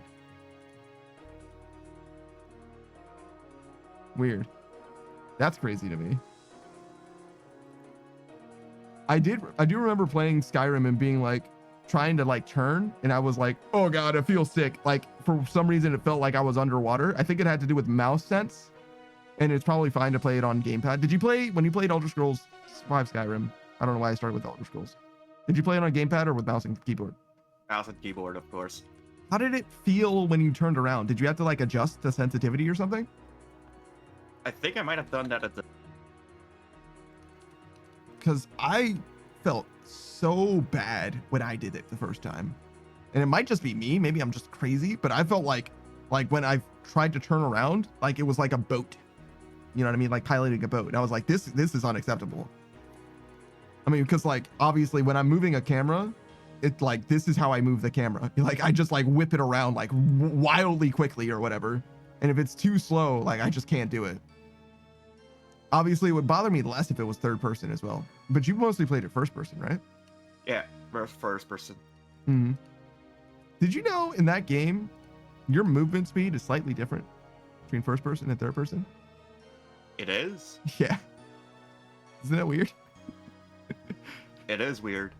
Doesn't seem like a thing that would be a problem, but this is when you slowly begin to realize how badly those games are actually coded. You know what I mean? Where it's like, why is that how did you guys fuck that up? Like why would that even be an issue? Like, did you design it to be that way? Like, why? But yeah, no, the Elder Scrolls games are kind of brokey, dog. It's not good. It's not good at all. I haven't been doing any shout outs today, mostly just because I'm really fucking lazy, I think. To be honest, I think that's the whole reason. Like, there's a little bit of like a momentum thing where it's like, if I get past a certain point and I don't do any shout outs, it's like, we're just not doing shout outs today. I usually like to do them. I really like to do them. But like some days I'm just like, listen, man, I made it. All right. I made it here. This is what you get. This is where I'm at. You know what I mean? It's the most I can do is I can be here. And I'm at my limit. You know what I mean? I'm at the end of my rope. And this is what you got. I'm chopping trees, dog. This is all I can do for you.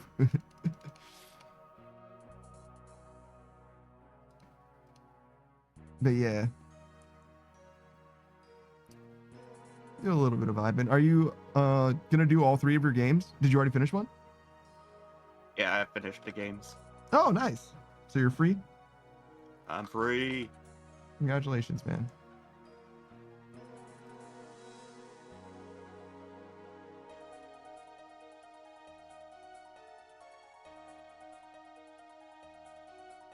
I kind of want to know if there's any good games that are upcoming.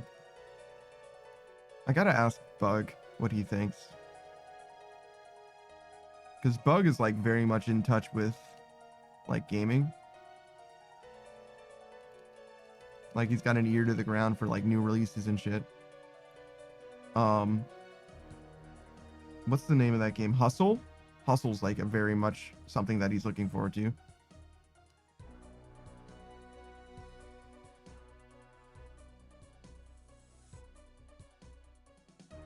Dragon Age the Veilguard is 50% off.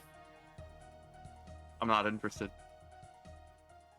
I mean, okay. But like, that's a pretty steep discount for a brand new game. Yeah? Yeah, I'm not interested in it. Okay.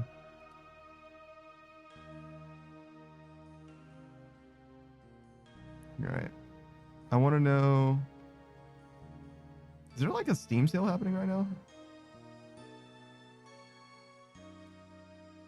Must be. I just want to see like upcoming games. How do you get to, well, there's just so many, the storefront is fucking impossible right now. It's just like, hey, do you want to buy this game? How about these games? I'm like, yeah, but like, can I like find categories of games? Spring sale, yeah? Thank you, Saku. Or Saku, okay, sorry. Thank you, Saku, for being you. Thank you, Akai, for answering my question. This is not what I fucking... Wait, was that Disgaea? No, What? that was DJ Max, Respect 5. It just has a similar art style. Also, that doesn't sound like a real video game. DJ Max Respect 5? Yo, how long does this page go, dog? Like, I've been scrolling for like 10 fucking minutes.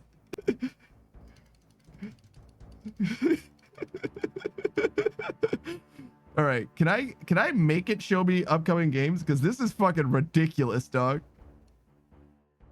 New and noteworthy. Upcoming releases. Holy shit. Thank you. Mecha Break, obviously, which we talked to, or spoken about. Delvirium, which sounds like the game that Gur was describing, to be honest. Bleach, Rebirth of Souls. That game is gonna be dog shit. Speaking of dog shit, Assassin's Creed Shadow. Very low faith in that one. I'm sorry.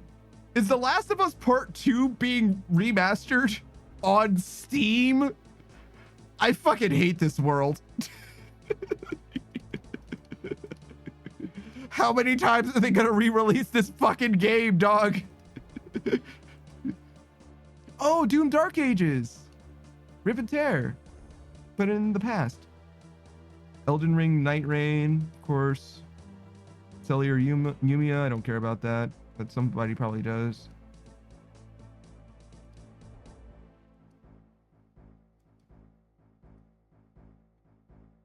Shamania? Is this a porn game? No, it looks like a survival craft 'em up. But it looks like every other survival craft 'em up. It just has like a fucking... What are the characters from Avatar called? Do you know? Nah. It's got one of those on them. I used to know what they're called. Have you seen the Avatar movies? I haven't. You don't have to, I don't think. I think they're mostly just a spectacle. I'm sorry, what does this say? Gal Guardians? That also sounds like a porn game.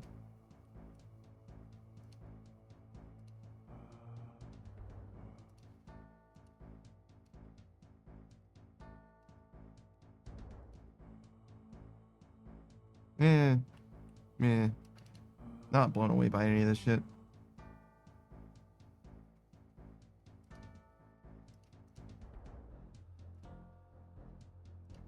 Some of it might be good, but I don't know about any of it. Nothing's drawing my eye.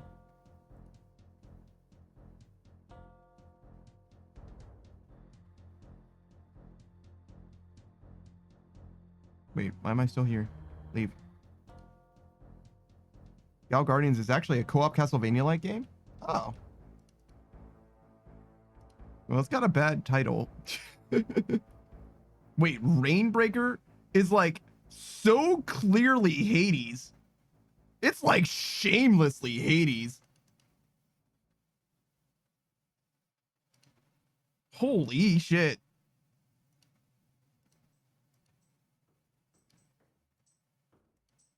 It's like shamelessly Hades. Oh my god.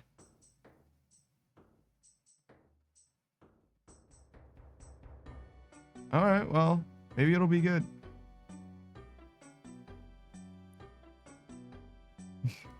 Guys has gotta hop on that train, man. Yeah, Hades 2.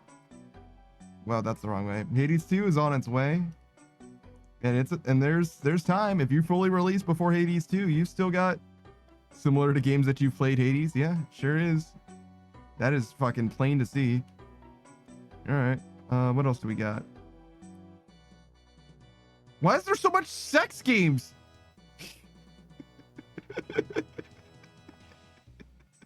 Jesus.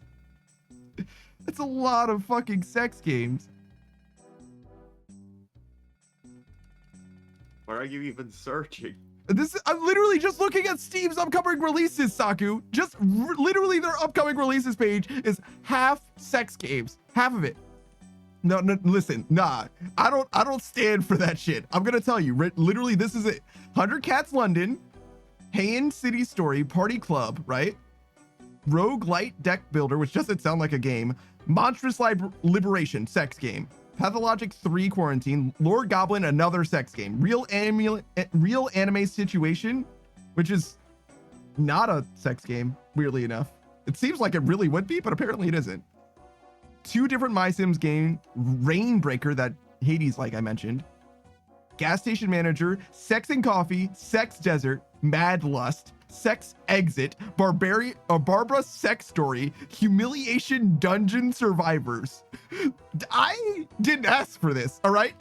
Like, that's just what I'm not in the adult section. This is the upcoming games section. I just went to upcoming games. It's right next to Rainbreaker and My Sims. I didn't ask for this at all. I'm just scrolling through the list. The next game is Assassin's Creed Shadows. It's literally just a list of games, dog. Like, I didn't want this. It's just what's here.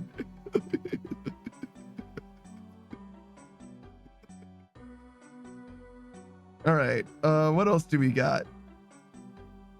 That's a lot of fucking sex games. Oh, I was like Sapphire Safari. Maybe that one will be interesting. That's another sex game. I'm like, of course it fucking is.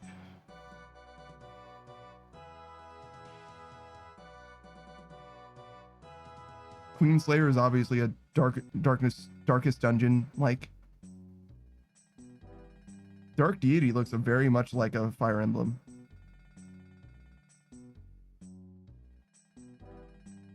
Interesting. Dark Deity 2, excuse me.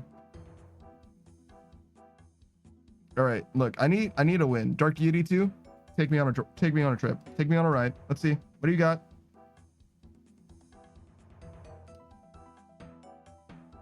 Dark Deity, the first one. Mixed. 10 reviews. Oofta. All right, tell me why. There's DLC? Oh god. DLC that's swimsuits for every playable character? Please no lollies, please no lollies, please no lollies. Okay. Fixed small set of characters, side stage, range. Okay, good. Didn't mention anything about young girls, so we count that. It's fine. Is this are they reviewing just the DLC? Oh, this is just the DLC. Okay. The regular game, please. Ah, mostly positive. Here we go.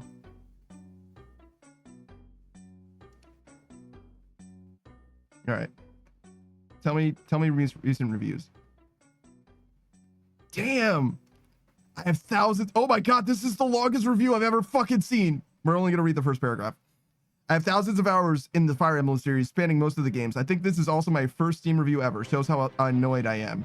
This is a very poor copycat at best. I know many people have been saying it scratches their Fire Emblem itch, but for me, it does not. In 6 hours, I encountered ridiculous bugs. For example, characters bugging out on the map and stuck in a moving animation, but functionally dead because I can no longer control them. Healing characters stuck interacting with a single tile, no matter how I try to manipulate him, so I have to simply make him wait and hold my breath, hoping the guy I want to heal dodges next turn. Or in a few conversations when it bugged out at the head of the main character with his beach head from the DLC, despite me not having the DLC. It literally had a horizontal line where the two pieces of artwork clashed. What the hell? Also, the screen frequently flashes for me on PC full screen, as though I just tapped out and in quickly. Maybe this is just this one's on me. Anyway, all of these and more just from the first couple hours of playing. I've read other comments about game-breaking bugs, so it seems I am not alone. I waited a long time before finally buying this game. Bugs like this are so far into a game's life, show a complete lack of care and love from the developers. That doesn't necessarily mean that, dog. It could just be that he's like, you know, bad at making games. The guy says, "LOL, now I get you. I have also seen it." Yeah, thank you. Shit. All right, can we get a positive one? This game is so good if you like SRPGs such as Fire Emblem. However, the menus are very poorly designed and it hampers the overall experience. Furthermore, you can't restart the map. You have to reload a save.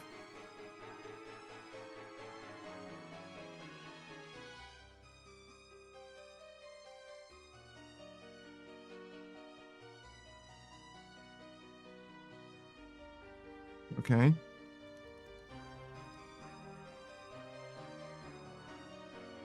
Everybody says it's all right. Heavily discounted, but not.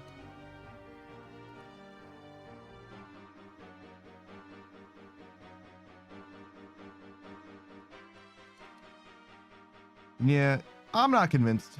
I'm not convinced that the people here are like cool. You know what I'm saying?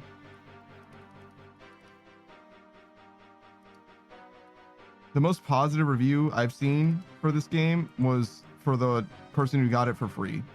And they were like, look, there's a lot of variety and stuff. It's good. And then they kind of just shrug at the camera. You know what I mean?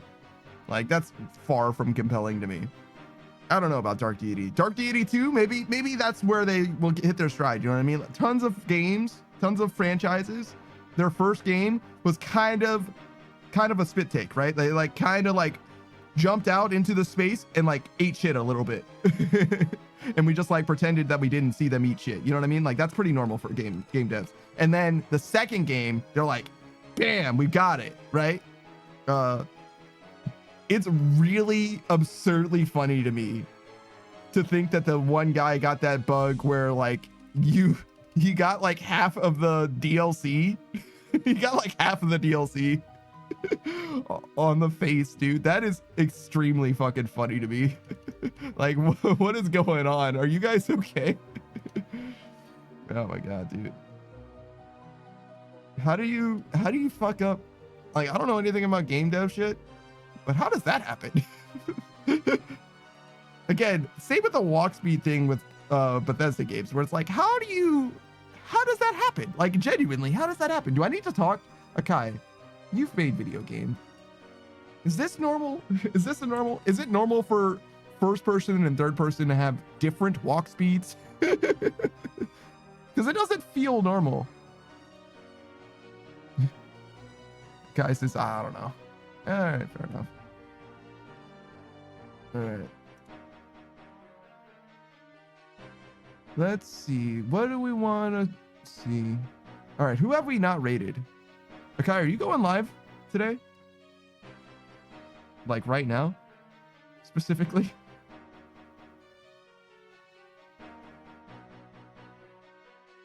I know Saku isn't. He's going to go to sleep. We have stream tomorrow. You thought about it, but meh? Well, if you go live right now, I'll raid you. But if you're not, then I'm not going to.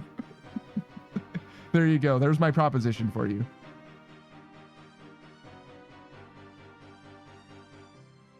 You receive one raid from me, and I receive the ability to watch you play a game. Raid offer.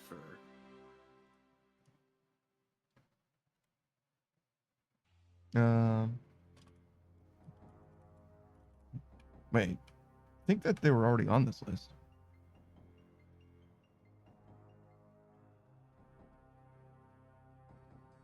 No. Guys, since I'm eating some chips, man. If I were to stream, it'd be like 15 to 30 minutes. Yeah, we're not waiting that long. Nah, we gotta go. All right, so we're gonna raid another friend instead. Catchiro Neko, friend of the channel. They I think they have a followers only chat. Maybe not anymore. I don't know. Maybe I can't tell because I'm already a follower. But they're playing Resident Evil 2 in VR. Very, very experienced Resident Evil 2 player. Generally a very capable first-person shooter as well, and have a lot of experience in like Apex and in like just about every first-person shooter I can think of. And by that I mean just Apex, because that's the only one I can think of at the moment. But he also plays a lot of Marvel Rivals as of late, but really he's just looking for something to spend his time on. So if you got any game suggestions, maybe send him that way. He's got too much time in Destiny. Please save him from Destiny. I actually haven't seen him play Monster Hunter Wild yet, which is crazy to me. But right now he's doing some early Claire stuff in Resident Evil 2. So we're gonna see how it goes. Oh god, it's a little bit alarming to see all this. Oh my god, that shot missed. Oh my lord. Okay, hold on. We need to see this right now because oh my, I gotta go. All right, I've been that type of Panda. I'll see you guys later. Bye. Bye. Fuck. We missed the shots. No, I'm so sad. It's beautiful. It was beautiful.